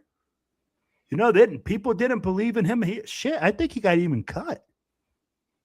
I think so. So at the end of the day, I'd be like, if we get a guy like that just comes in and, hey, I'm undrafted and I just got that chip on my shoulder and I'm just going to make this team no matter what. Bro, he ain't got nothing to lose. Bro, I encourage that. I hope that we got a bunch of guys like that on our team that say, hey, their fucking second string is open, bro. I want that shit. I'm going to run through a wall for that shit. Yeah. Because we ain't got no fucking stars on this team, bro. If we ain't even fucking no playoff team, we ain't nothing.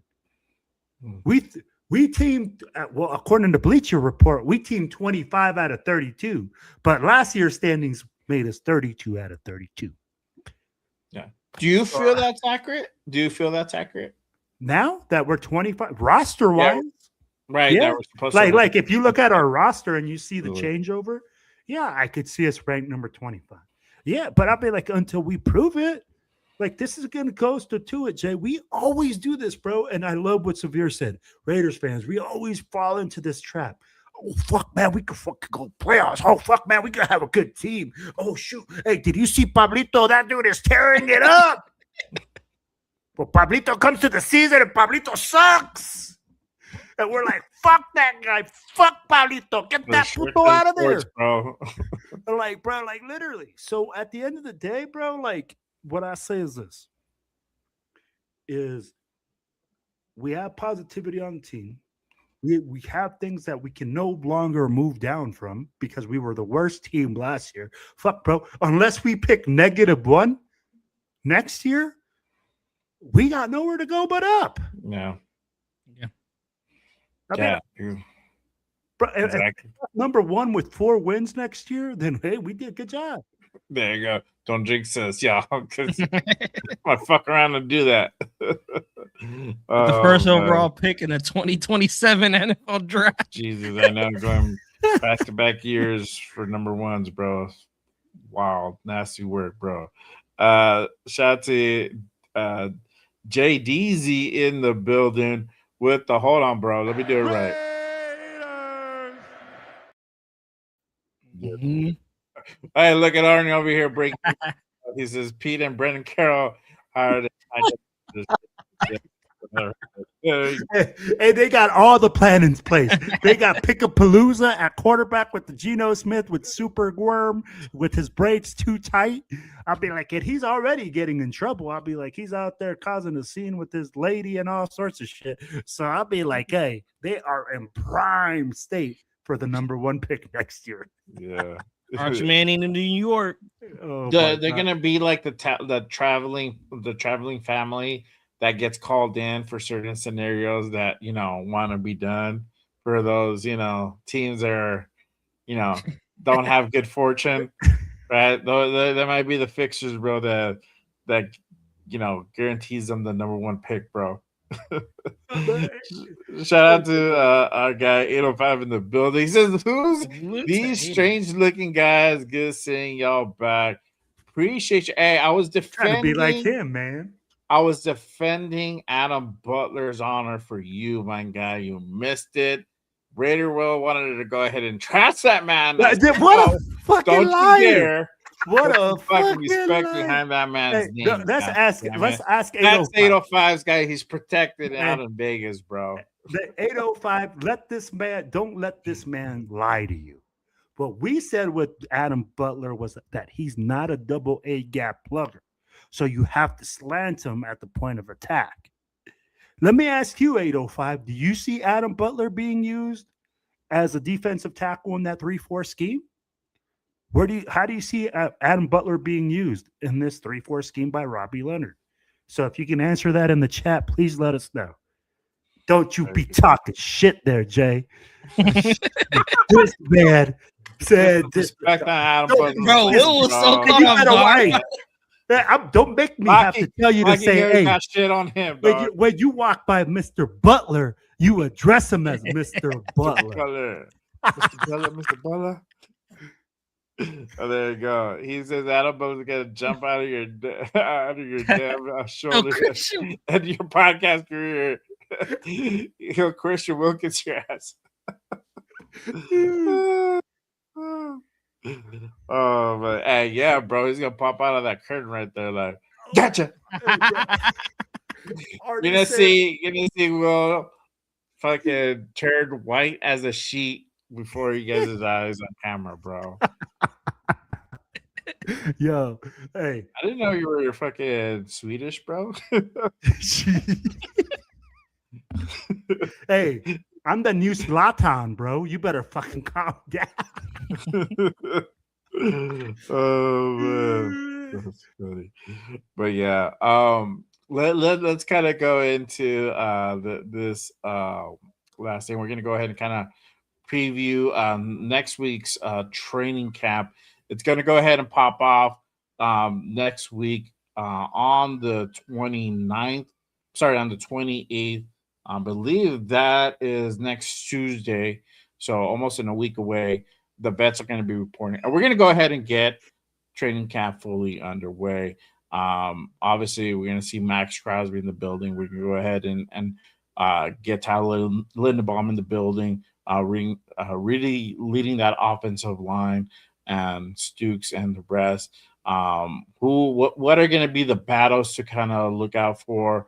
We're going to have Kirk Cousins obviously in the building. How are you guys feeling about training camp literally coming around next week?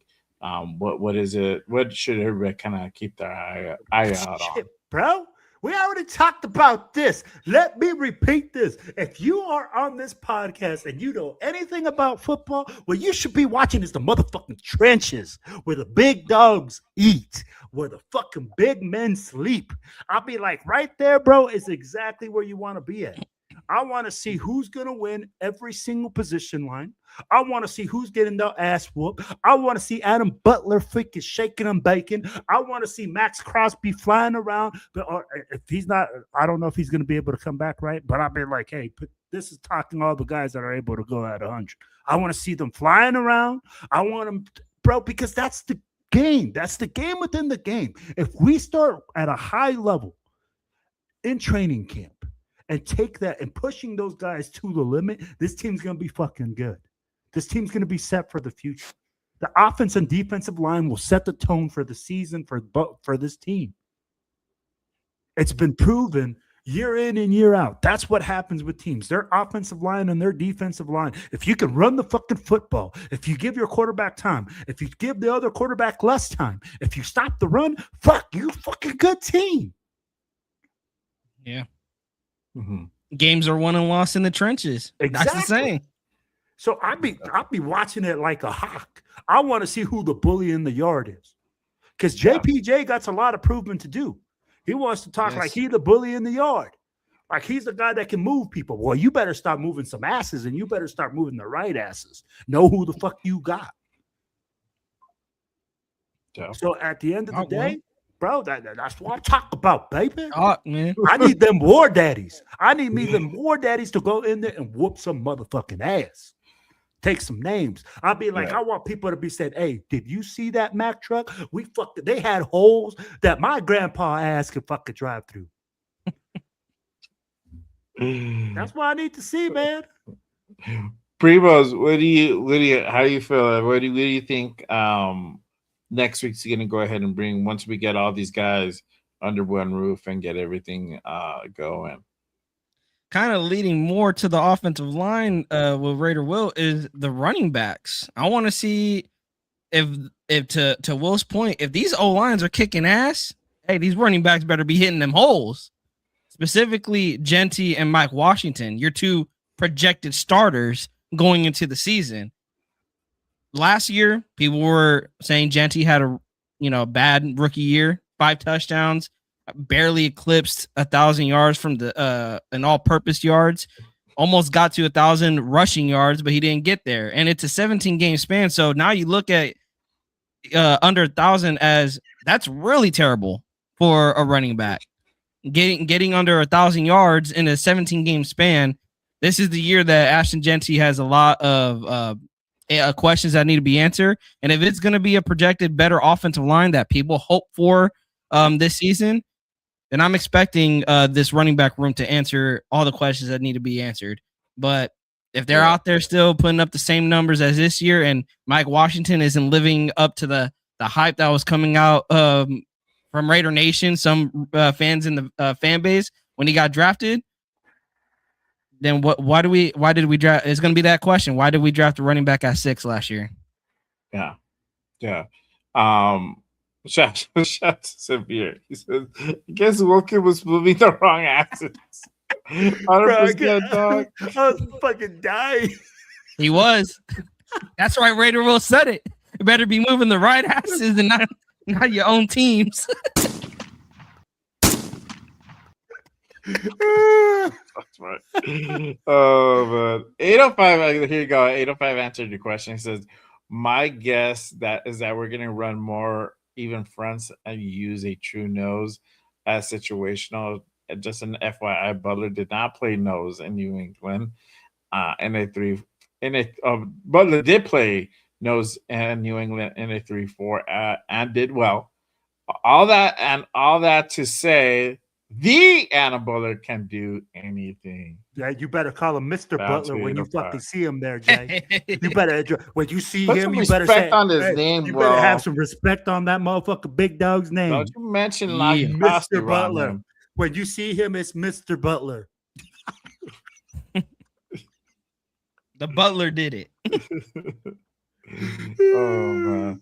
No, I was gonna say the same. I was gonna say the same thing as you, Primos. I was gonna go ahead and say I'm excited to go ahead and kind of see the running backs together in the same room, Genty and Big Mike Washington, and get those guys going and get them kind of used to each other and how they're going to go ahead and work off of each other.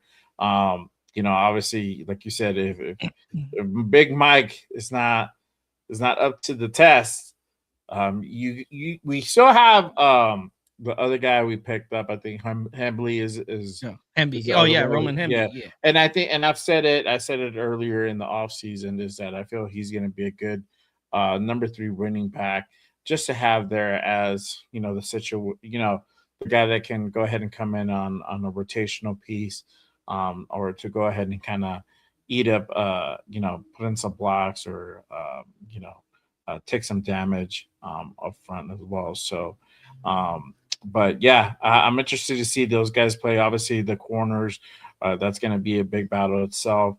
You have Stokes coming back on another year. Now you have McCoy, which, again, if he's healthy and if they clear him to go ahead and participate this preseason and going possibly into week 1, again, I don't know. They don't seem like they're going to go ahead and have him do a surgery. So that the question remains is, are they going to go ahead and play him? I feel like they are. I want to say yes, they are, because if they haven't done the surgery, that means that they have full intention of playing him. And if the doc says, hey, he's good enough to play, they're going to go ahead and play him. We know what to expect from McCoy. It's always going to be on that short-term type of deal. We don't know how long his knee's going to last, but we're going to go ahead and ride on it till the wheels fall off, essentially, But I feel like he's going to be out there competing and potentially stealing jobs. I'm excited about that. I'm excited to go ahead and see Darian Porter in another year. We saw Zeke Masses. We talked about him. I said it early in the offseason. Dark horse coming into this offseason, into the OTAs, and now into training camp, but definitely another eye out. Another eye to go ahead and keep an eye out on. Stooks. I'm pumped for Stooks and having that competition with the other Johnsons. And then if he's going to go ahead and compete versus a Palmau for that for safety spot, that's going to be interesting as well. So a lot of things to go ahead and look out for. And obviously, the question on that we're talking about who's going to be opposite of Max Crosby, right? How that's going to look. Is Kuntz finally going to go ahead and step it up and play like he's worth for that damn contract he got, or is it that level? Because I don't know. Or is it Crawford? I highly doubt that man has 3 lives, bro. But hey, I've seen stranger shit in the NFL, bro. So whatever. But hopefully, this is second year coming off that ACL injury for him. Hopefully, this is the time now where, all right, you went that year, you felt it, you're good. Coming to another offseason with the same people. Now it's time to show what you're all about. You want that big contract? Prove it. I think that's kind of where we're at a point with Malcolm Kuntz. And, it made sense with the whole Max Crosby trade. You need another guy to go ahead and essentially have, at his old position. But we know how that ended up, right? So now we're here now.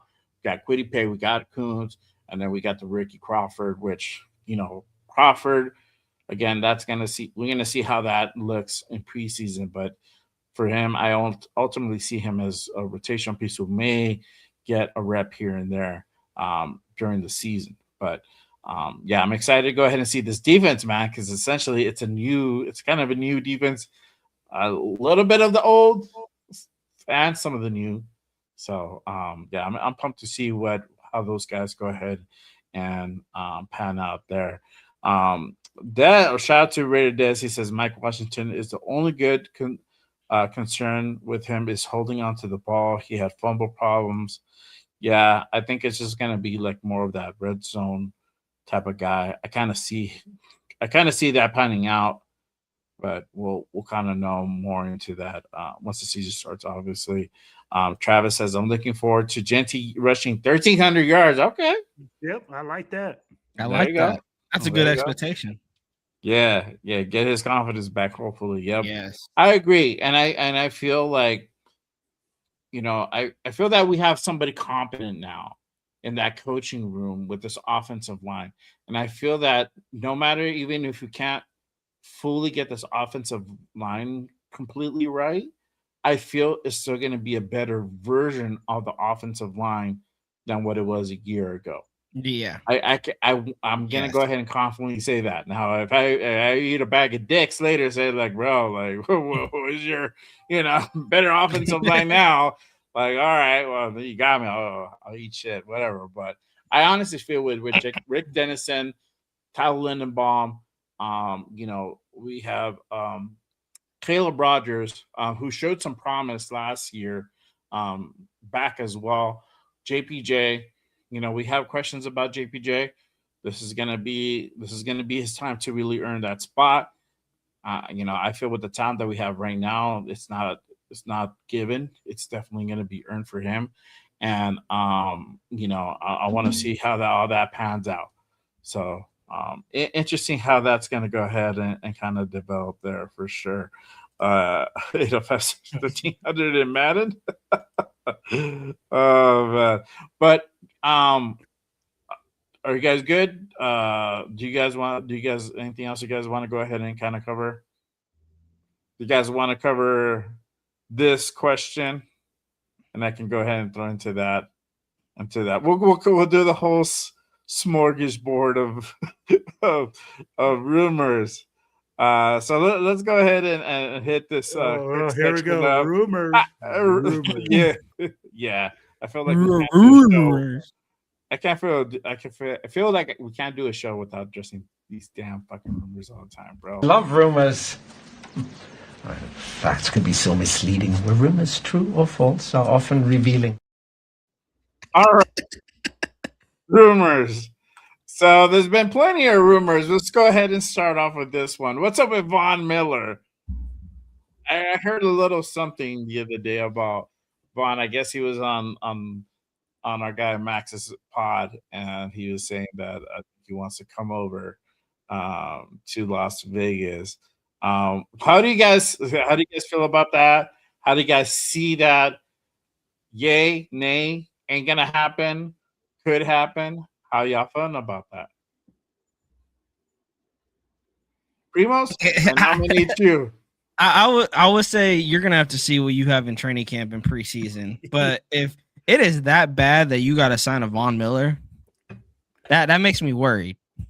That you're signing a Von, because people are like, oh, it could be a veteran presence. Are we just gonna act like Max Crosby has not been playing football since 2019? He's the veteran presence you got on that defensive line. Who else do you need? You signed Von Miller. You're telling me two things. That Coons belief that you have, Jay, that's out. Because they're going to probably bring Von Miller in as a rotational piece. And Keon Crawford, why you draft him in the third round? That right there. Who we going to give these reps to? Another Tyler Lockett? Another Jamal Adams? Someone just said it. We're a young team. I get that we're a young team, you guys. But do you want these young players to get the burn that they need? Again, we've talked about it earlier in the show. The wins are not going to be there. So why are you signing a what? Isn't he like 37 also? 36, 37 years old? Bro, he's almost 40, bro. Like, that's what I'm saying. Like, so hey, I want to be in Las Vegas too. Get an easy bag, hit up the Bunny Ranch, call up Raider Will, call up my guy Jay Raider, and be like, hey, let's hit up the Bunny Ranch. I'm staying at Planet Hollywood. I just signed a 1-year contract by to finesse the Raiders off of a quick $2 million. Send the car. Is the point? Yeah, let's start the road trip. Let's go. I want to see these young players, Keon Crawford, Malcolm Koonce, to your point, Jay. Like, is he going to answer the call? And coming off that ACL, Kwity Paye, why'd you sign him? Yeah. Why again? Like if you sign Von Miller, why did you sign Kwity Paye? Why did you draft Keon Crawford? What was the point? Now you're gonna make me start scratching my head. Spy Tech, what are you doing? Yeah. Well, what do you think? What do you feel? For me, it's like this. All right. What is Von Miller? A pass rush specialist. That's what he is now. Yes. Right? Yes. Is our defense being able to put him in that position to maximize a guy like that, to bring in a pass rush specialist? Because from what I saw last year, we can bring in a pass rush specialist, but we can't stop the fucking run, so it doesn't matter. So for me, it's like this. If you bring in Von Miller, it's because you're bringing him in because you have that lack of pass rush and you're getting stops. And you're able to stop the run and make teams one-dimensional, and you're that one guy away, which is a guy that gets you sacks. Mm-hmm. And unfortunately for us, we're not there. You know what? Like, I would love to have a Von Miller on this team because that means our team is fucking good. Yeah. We're going to put this guy and we're going to use him every single time. It's third and long, second and long. Oh, yeah. Then you can bring him in. But tell me how many times we have been like that for the Raiders defense. It's like first down here. Oh, hey, you want to catch the ball? You're open. Hey, this guy is open. Hey, everybody's open. You want a touchdown? You get a touchdown. You get a touchdown. Yeah. That's how our defense has played. So until we show that we can stop the run, make teams one-dimensional, and need that pass rush guy, then I don't see a Von Miller coming. I agree with what you said with like our pass rush. If we get a Von Miller is because our pass rush is in trouble, which looking at the room with the talent that we have now, because went out and got Kwity Paye. We kept Koons, right? Koons, he hasn't played up to par, but he hasn't sucked either completely. He's just been mid. He hasn't done anything special. With that being said, and then you got Crawford, even with the Rook. I mean, he's not going to be expected to take too many reps. I think that's the move that, at this point in time, I don't see that happening. unless one of these guys go down, then that might change the narrative. Yeah. Then you might start talking something about that, right? But at this point in time, with the room being the way it is, I don't see that. I see more, if anything, happening at linebacker. That's probably where they're going to go ahead and beef up and bring in somebody that can go ahead and be in the linebacker room, because we don't know what's going on with Nakobe, like 100%. Like, Yeah, we don't. We don't know what his recovery is at or anything like that. At this point, it's just like, that's why people are getting nervous, because they don't know. Nothing's really been out there on that part. So, and then you don't have depth at that. You don't have that either. Yeah.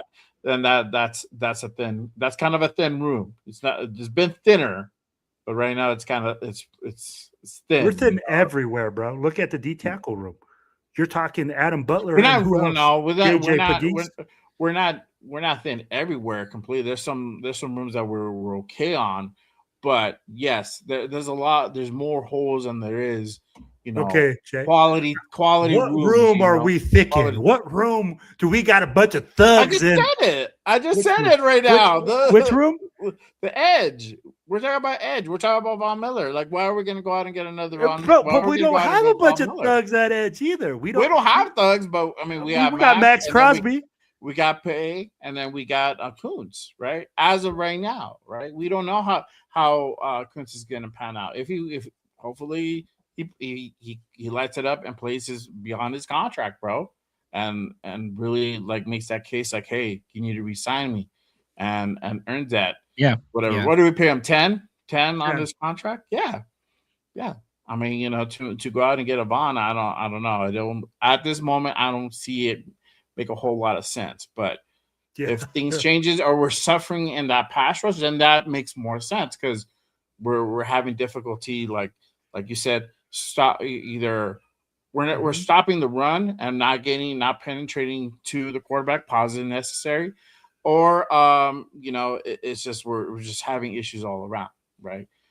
No, I agree. So that's the only kind of instance where I feel that would make more sense. I would say I agree with Huey. If we're talking about him as a player's coach and can, help teach Crawford, teach Kuntz, then the price got to be right. Then why don't you just bring him in as a coach? Yeah. Why don't you just bring him? Why sign him to an active roster? Like, hey, man, I just signed you as a coach. Yeah, just bring him in as a defensive or edge coach or defensive line coach. I mean, and let me tell you like this: bringing him to practice as a guest. So, and here's the thing: do we forget that every time we sign a big time free agent, they forget how to play football and then we got cryogenic chamber, like meltdowns happening and all this other bourgeois stuff. I'll be like, do people forget how many free agents have come and just gotten a paycheck for the Raiders? I mean, like, do we want another Warren Sapp, Brad DeBoss, Antonio Brown situation? Yeah. I think it would be a little bit different because Von. Of course you're not, because you're a Raiders fan. No, well, here's the thing. Will, I don't think fans would expect Von to come in here and be Von Miller of old. I think most would expect Von to come in and be that player's coach. I'll say this: if we didn't sign Kuntz, then that would make more sense to me. Like, okay, cool. Yeah, like, I agree. That's something that can add and bring some quality play and also be that mentor, so, but we kept Kuntz, like this whole thing now kind of like it really morphed a little bit into our decision making. Now we got Max, and then we got the other guys that we went ahead and got and kept. So, that's kind of where it's at. I wanted to go ahead and bring up this one, and there's another one too. So what about Justin Jefferson? And I think Tebow was another one, right? Stop. Tebow was another one. Who was the other one? Who was the other one? Wasn't it the corner that's dealing with like issues right now in the court, like some law issues? Like he got released by the Lions. Yeah, Terran Arnold. Arnold. That was the other rumor. Might be interesting. Yeah, no. Stop. Yeah. Bro, the Justin Jefferson rumors What are you going to give up for him? I know I seen something out there that we could give 2 firsts and Michael Mayer. We talked about it earlier in the show. This is a young team. Why are you giving away draft picks? You build in the draft. You build a playoff contender in the draft. And we've done this before. Devontae Adams, Randy Moss, Antonio Brown. Has it worked out? No, it hasn't. Now, yes, you can argue, well, now they have a quarterback and Fernando Mendoza. Fernando has not played a snap in the NFL. We're assuming Fernando, will take that next step and he, can establish himself as a really good starter and be the franchise quarterback for the Raiders. But there's no guaranteed. Trade for Justin Jefferson, that moves the needle for me. Now, Clint Kubiak, you got to go playoffs year 1. You got a guy like Justin Jefferson. This offense better be top 5, top 10. Right. That's what you're saying to me without saying it to me. Yeah. That's what you're basically saying. Like, this offense is going to be basically the heart and soul of the Raiders if you go trade for a Justin Jefferson. But you're not a Justin Jefferson away. Raider Will, how many times we got to say it? How many holes is on this team? How many question marks are on this team? You are not. Hold on. Stop it. Get some help. Yeah. No, we're not a Justin Jefferson away, you guys. We're not. If, let's say we were going into 2027, you need an X wide receiver. We win 5-6 games this year. We have some hope for the future. It makes maybe a little bit more sense next year if you're trying to locate that true X wide receiver. But also, why not go draft one? Why not go draft your X? Why trade draft capital away? Why trade a player away when you can just go draft your X wide receiver? And there's been a lot. I mean, the young wide receivers has been taking over the league. Jamar Chase, Justin Jefferson, CeeDee Lamb, just to name a few. Why not go look at Ohio State or wide receiver university, as they like to call it? I'm not saying you'll go get a Jeremiah Smith, because the wide receiver class next year is a good class. Yeah. But to the Severe's point, picking the top 5 next year is very, very realistic. That you could potentially go locate your wide receiver 1 in next year's draft. Wow. Severe, so talk that truth, Severe. It doesn't make sense. Bro, it doesn't make sense. That contract as well, it doesn't make any sense. Exactly. And what would you have to give up to get him? What would you have to give up? 2 firsts at minimum. Are you kidding me, bro? 2 firsts? You know what we could do with 2 firsts? We could draft 2 number 1 wide receivers. Yeah. This is the whole insanity thing, right? With Justin, let me just stop this rumor. This fucking rumor was bull caca. People need to stop smoking that fucking good stuff before they start typing or saying shit, because I'll be like, or drinking too much, or like podcasting, or podcasting, whatever fuck what they do. Because at the end of the day, bro, this team, team that makes a move like that is a team that's ready to win right now. A team that's ready to go to the playoffs. Yes. A team that's ready to Super Bowl bound. Bro, the Rams will be a team that will make that move. Yeah. For us, it makes 0 sense. We don't have taking that financial hit, losing 2 first rounders when the team isn't even built yet. And then it's exactly what Primo said. That puts you in win now mode. That's what we thought with Devontae. Let me ask you guys that. What was your expectation when they traded for Devontae going into the season? What did that tell you? We want to win. We want to win. Yeah, we were looking to go ahead and make a strong move to make playoffs in, but we knew how that went, And you could argue he probably was that missing piece of that offense. The year prior, they didn't really have a true X, and then you trade for him. Mm-hmm. And like Dixon said, coming off a 10-7 season, and then you traded for Devontae.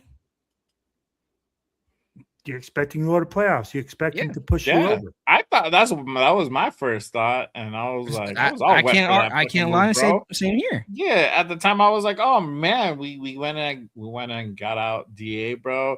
We reunited him with Carr. Like these motherfuckers are gonna ball, right? And wrong. They put up stats.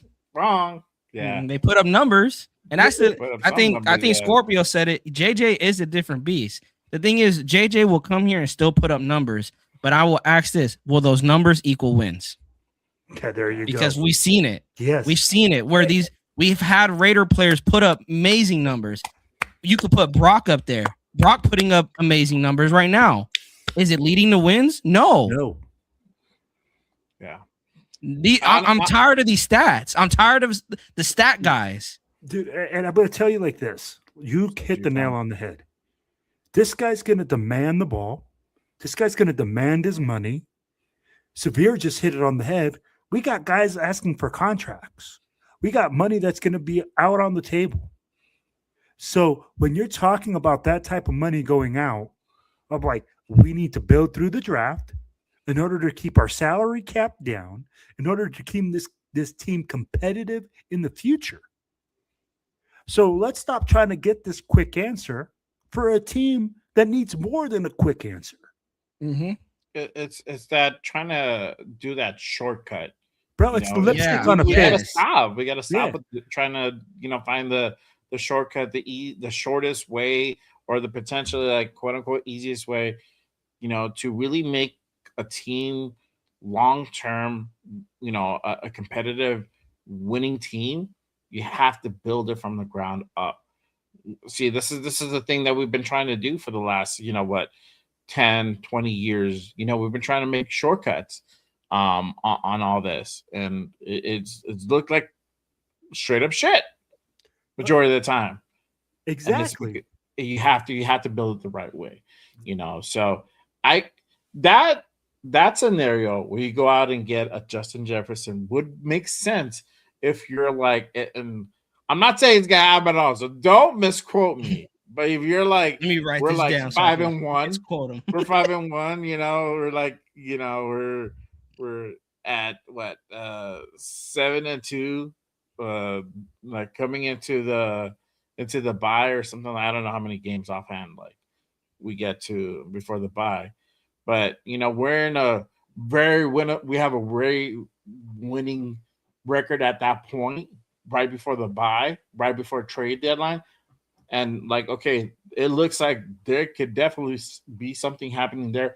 That's when that type of move makes more sense. At this point in time, I don't see that happening. Mm-hmm. You're just getting a guy and overpaying a guy for that. Yeah, he can go ahead and impact your team, but you have to be able to get him the ball. At this point, we don't know if we're going to be able to go ahead and sling him the ball. We don't know if Kirk's Cousins is going to be running for his life after the time. Yeah, it could definitely pan out the same thing from last year. We don't know. Bro, right? Imagine him coming, Justin Jefferson, and then not getting the football. Imagine how big of a drama situation that's going to be. Oh, I'm not getting 1,000 yards this season. Oh, that's because my quarterback sucks. That's because I'm not getting the ball. No.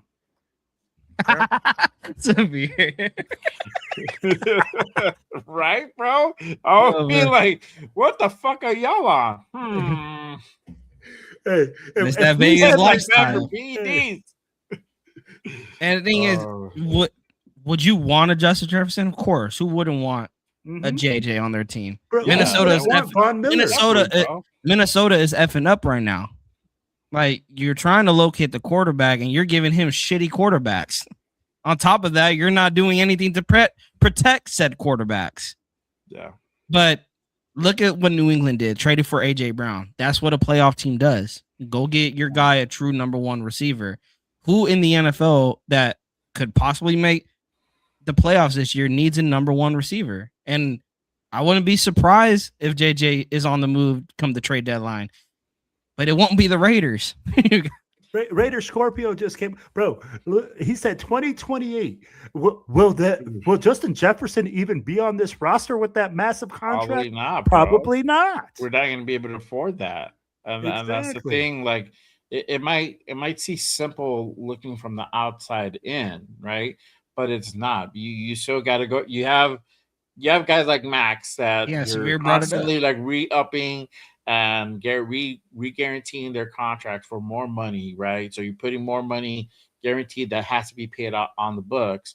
And then, you got other guys that are going to be also wanting a contract extension.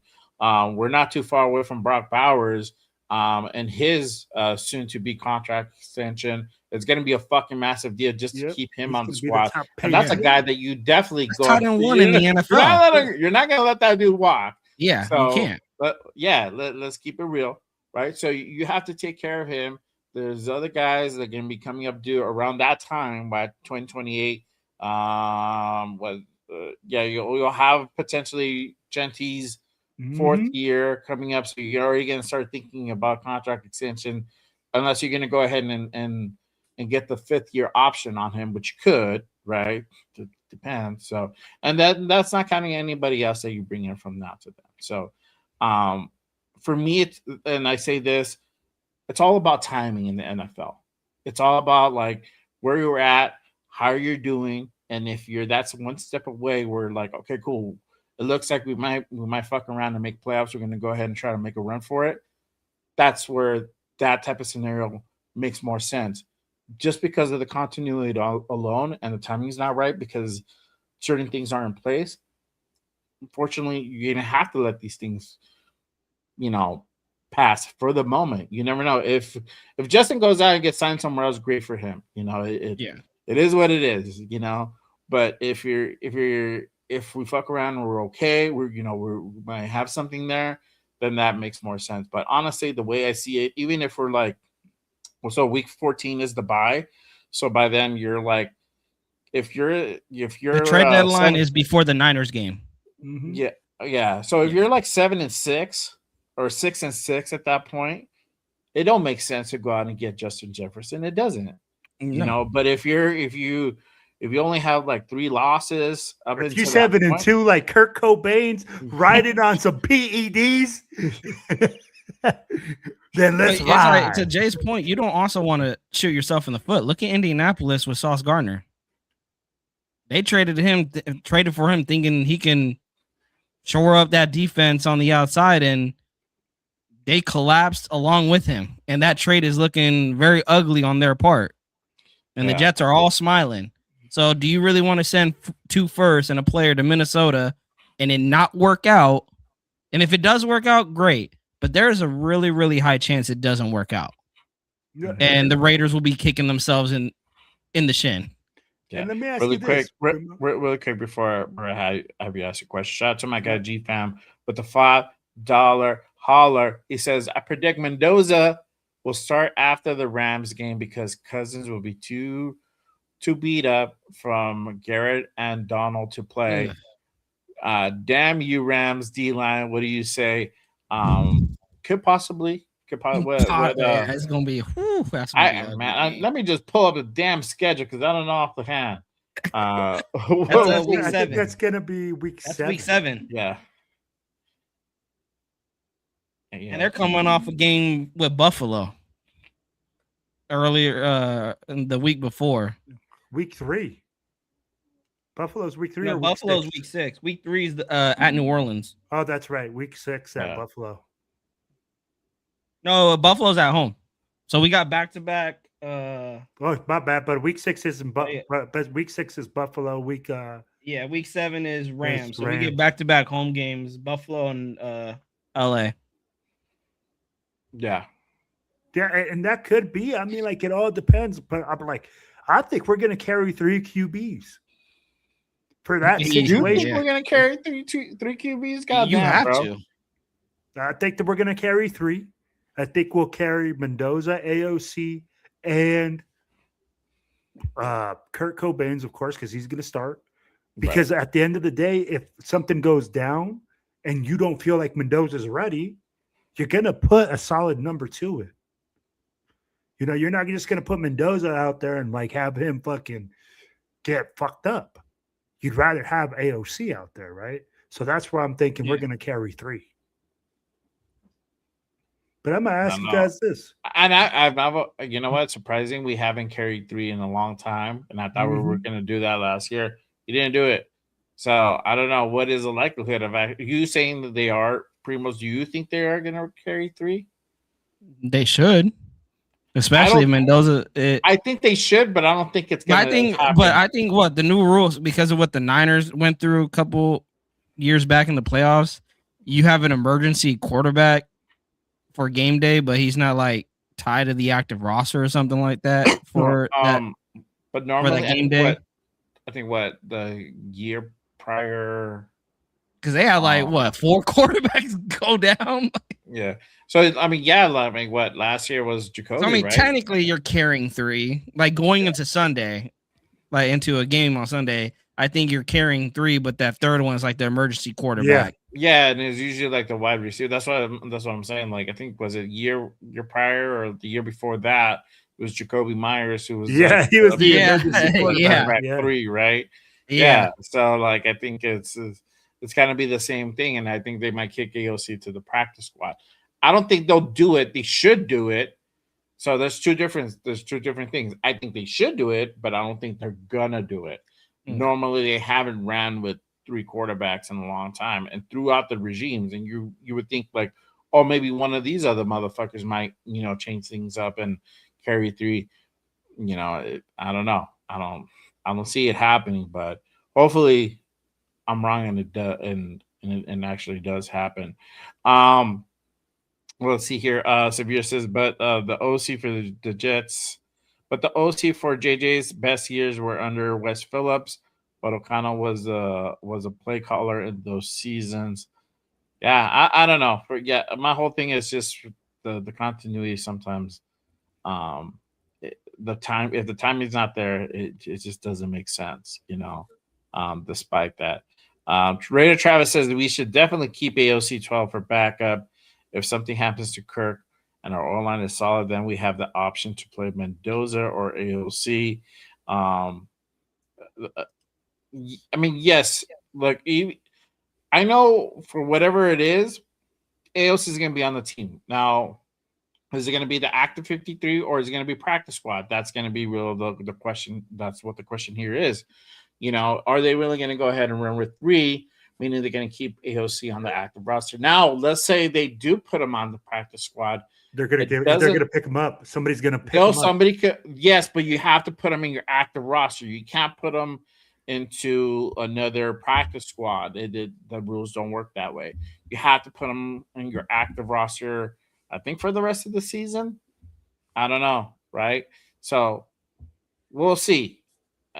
Stranger shit has happened. That's what I'm telling you. Absolutely. I don't know. I feel like they're not going to do it, but hopefully I'm wrong. And hopefully they do keep them, because even if you run with Fernando, if Kirk goes down, you run with Fernando, you still have AOC as your backup to go ahead and come in case Adu gets hurt, which we've seen happen. It's funny. I was just talking about that the other day at the barber shop with the whole 2021 season when Carr went. The 2016 season when Carr went down, and then what's his face went down as well, and then we had to run. And then we had to run with third string on that game. So it's just it's crazy, bro. It's crazy. Yeah. Sevilla says that he's a part of the 53, but you can dress him on game day, and they aren't included as part of your active 48 game day players. So you have 48 plus an emergency QB, which makes 49 guys dress on game. Okay. Well, there you go. I think we can hit this last thing, and then we'll go ahead and kind of wrap it up. But hey, it didn't take long, dog. To oh my god, bro! I wasn't here, so I was just like, whatever, bro. I was like, it was about fucking time. Like that shit had surfaced. It's still swirling. It's just not as swirling as much anymore, But y'all already know the Max Crosby rumors were back, and it didn't take no time from when I said, "Watch, it's gonna be back." And sure enough, once that whole once that whole deal with Myles Garrett over to the Rams, it just it put everybody on the NFC West on panic. And we were hearing the talks of Max potentially going to the Niners. And I think that those rumors are still going to continue on up until the trade deadline. That it's not going to go away. I don't see it going away, especially with the type of season we're going to have. You're going to have everything again questioning Max with the whole, like, is he happy? Does he want to go wants to go get a ring somewhere, blah, blah, blah. The same old shit year in, year out. But I think the difference now is we know it can happen now. Before it was like, they ain't gonna do it. They're just fucking around. I gotcha, bro. We ain't gonna do it. Now it's like they fucked around and did it. So my thing is, I don't see any type of trade happening right now. I see that potentially maybe being the case before trade deadline, depending how we're doing, where we're at. And again, if there's a needy team that feels Max Crosby and this motherfucker is just lining it up, they could come a knocking. What do you guys feel about that? What do you guys think about that? I agree with you, Jay. Trade deadline. That's what I'm going to be watching for, is when the Max rumors are really going to be steaming up, but also could be very, very true, because who is going to be an edge rusher away? Now, if the Niners are the ones calling, Spytek, finesse the hell out of them. Because if I'm the Niners, why am I going to go get a Max Crosby when I got durability issues on my own team already? And now you're going to go trade for a guy that has durability issues. Now, we love Max, but let's not act like he be playing on half a leg for the entire season sometimes. And we could argue going into this year, he would definitely probably be playing on half a leg again. If down the line he suffers another injury, he will likely try to fight the coaching staff. Hey, I want to go out there and play. Well, watch it be a fucking Conor McGregor on the fucking field, bro. Fucking pulls the other ACL. I'm like, God damn it, bro. Jesus Christ. As long as he's not doing backflips like Scatterboo right now, bro. But that is my thing. It doesn't make total sense to me for the Niners to even entertain the trade, because you already have guys on that defense that can't stay healthy, and now you're just going to trade for a guy that can't stay healthy. It doesn't make a total sense. Is the talent there? Yes. Is the name there? Yes. Is the durability there to go into the postseason? Because if you're the Niners, you're chasing the Rams. Like, you're not, like, trading for Max Crosby doesn't put you over the Rams. Everyone in the NFC is chasing the Rams. A Max Crosby trade doesn't put you over them. You're still chasing them. Will you have Max come January going to LA playing the Rams? That is a big, big question mark if you're the Niners, because the past 2-3 seasons he's had to have surgery at the end of the year. I think in the past 2 or 3 seasons. So we already know as a fan base going into January, February that Max, he's injured, needing surgery with his knee, with his ankle, with his leg, and it's that he can't do anything without his legs. Yeah. Right?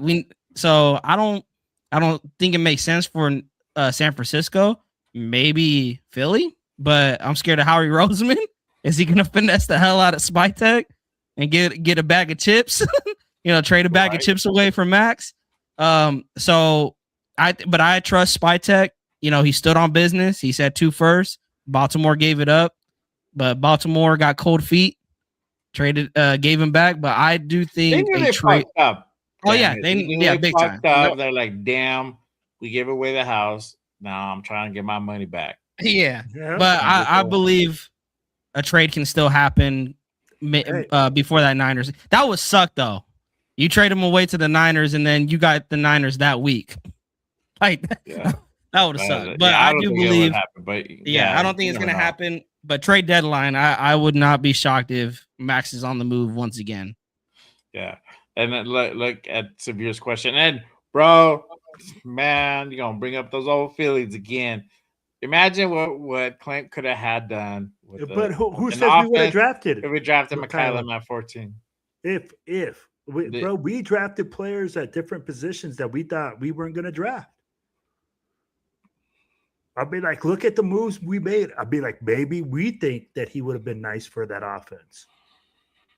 But It maybe probably they would don't. have been what's his name from UConn? I forgot his name. Damn, I can't remember his name. But the kid from UConn would probably been the guy that we would have potentially we probably would have traded down. We probably traded back that pick. I feel that that's probably would Could have have been been. the move and got what's his name from UConn. And that would have been a pick like at pick 25 or 26 or whatever it lands on, and then we would have gotten more second round picks and third round picks or fourth round, whatever, So, because Bell, there you go. Thank you, Rick. It was Bell. Yeah, they were high on that dude. So, that's how it goes sometimes. I'll tell you But guys like this. I don't think it's going to happen. you don't think it's gonna happen? I think a lot of people are thinking it's going to happen, but it won't because he already has his price set in mind, right? And just look at what Myles Garrett went for. A 5th and a 1st rounder next year. What did Spytek said he want? He wanted 2 number 1s. Yep. Unless he got that, he wasn't moving off this. So I don't see it happening unless like it's something that Spytek really wants. And if he says 2 number 1s, bro, I don't see any teams giving 2 number 1s right now. Myles Garrett just went for a 1 and a 5. Mm-hmm. Oh yeah, and you can't say Max is better than Miles, bro. Miles is on a different planet, bro.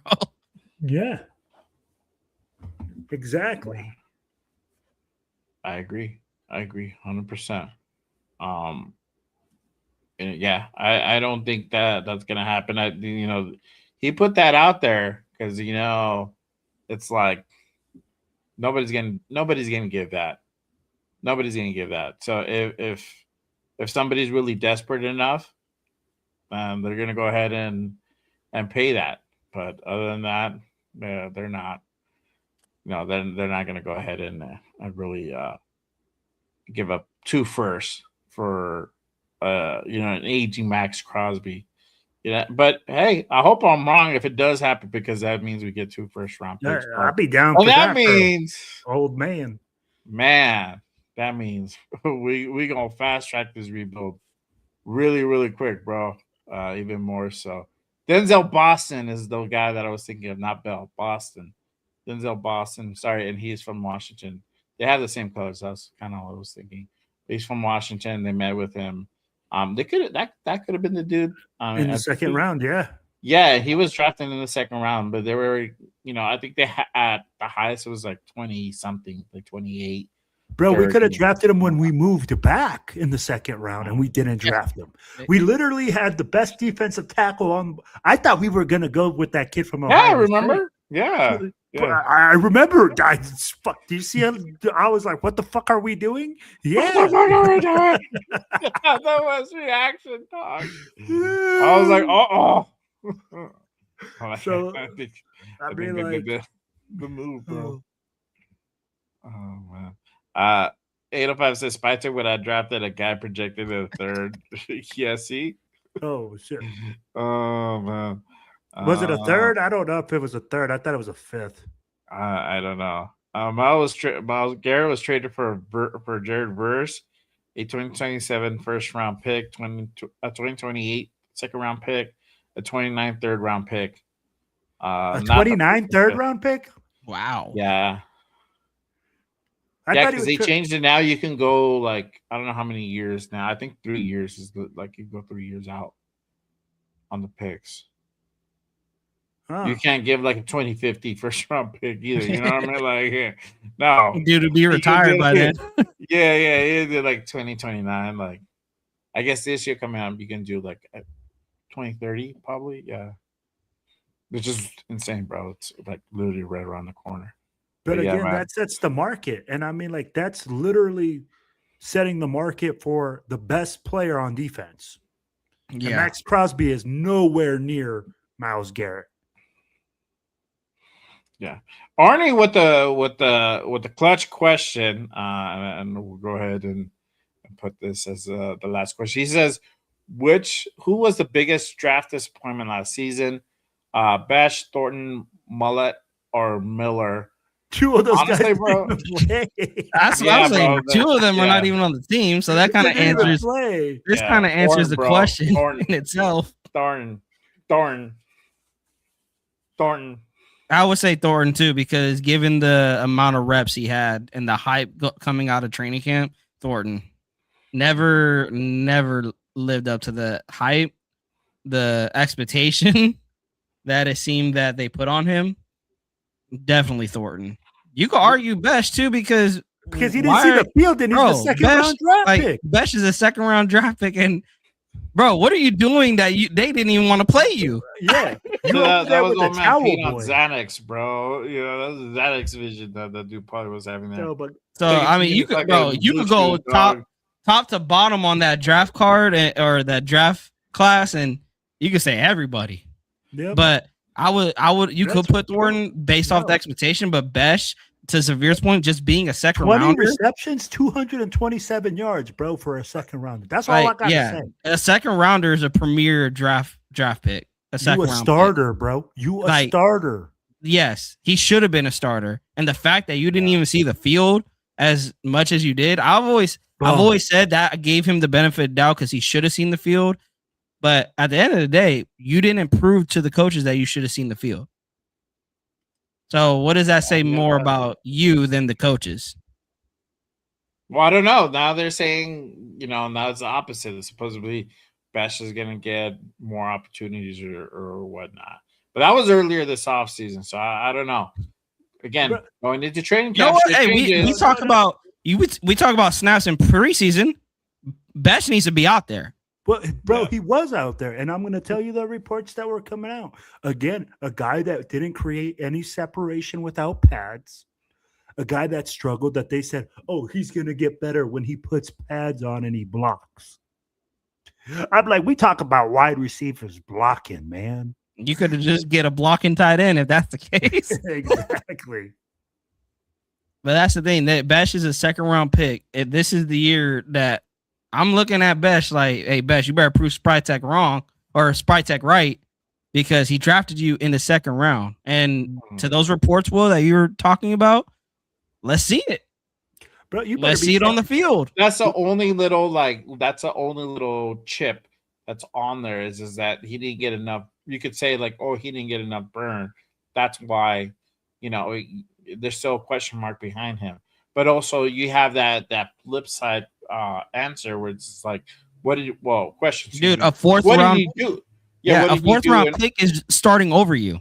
Yeah. So what did you do? What did you not do enough to get somebody else like he didn't get open enough. But and then here goes back to this other thing. You have fucking old man Pete who loves his tall dudes, bro. He loves the tall boys, bro. Positive necessary, but Trey Tucker, tall dudes, bro. Trey Tucker is tall. I mean, who the fuck else are you gonna put out there, bro? Yeah. Oh man, oh man. Oh no. Oh. The thing is, in preseason and training camp, Besh, let's see what you're made of. And that's the thing. What I hear is that he's a physical guy. He loves to do the dirty work. He can catch in traffic. He doesn't drop, the ball a lot. Then why is he not on the field? Why is he not open? That I feel like you can. The thing is, if people say he can catch balls in traffic, positive necessary, that should be the clear kind of insight that dude can't get open. Like he's catching with defenders in his face. Which, hey, yeah, that's a highlight. But hey, we might need you to get open a couple times though. Here's the thing, though. I love what Severe just said. Who the fuck else are they going to put out there? Jack Besh has to show up this year, bro. Like, if he doesn't show up, like, he should be cut off this team immediately. Because this year is his year, bro. out of any year that this receiver group has a guy that's fucking undrafted, a guy that nobody believes in, or something that needs to pop off out of that room, this is the year. Yeah. And they can make it happen, bro, because we only got two guys that have received for over 700 yards. Oh, yeah, Severe brought it up, yep. Bro, yeah. And I'll be like, and if you go he like said Trey Tucker and Philip Dorsett, a guy that's going to get cut. I'm going to go on the flip side to that and say, no, you don't cut him. I say you keep him and trade him, put him on trade. If you're able to go ahead and you're in the position to go ahead and send him off and make your package look even more enticing, and having a guy like Jack Bech where it's like, hey, there's potential there, you can definitely go ahead and mold him in the right situation. Sales pitch him. I don't give a fuck. I'm down with that, bro. Here's the thing. You have Clint Kubiak, a guy that can scheme wide receivers open. If Bech can't fit in this scheme, yeah, that's a bad look on him. And you got a really bad look to Bowers. Bowers is going to get double teamed all the time. So you're going to have one-on-one situations where you can get open. So he needs to show up and show out. You know what I mean? At the end of the day, that's what it is. Jack Bech is on the bubble. He needs to be. To me, he feels like I feel Thorne is more on the bubble than that dude. But go ahead. Well, I agree too. Yeah, I think they're both.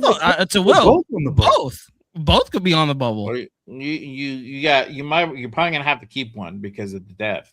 You don't have whole lot of depth with what's his name, Tariq Young.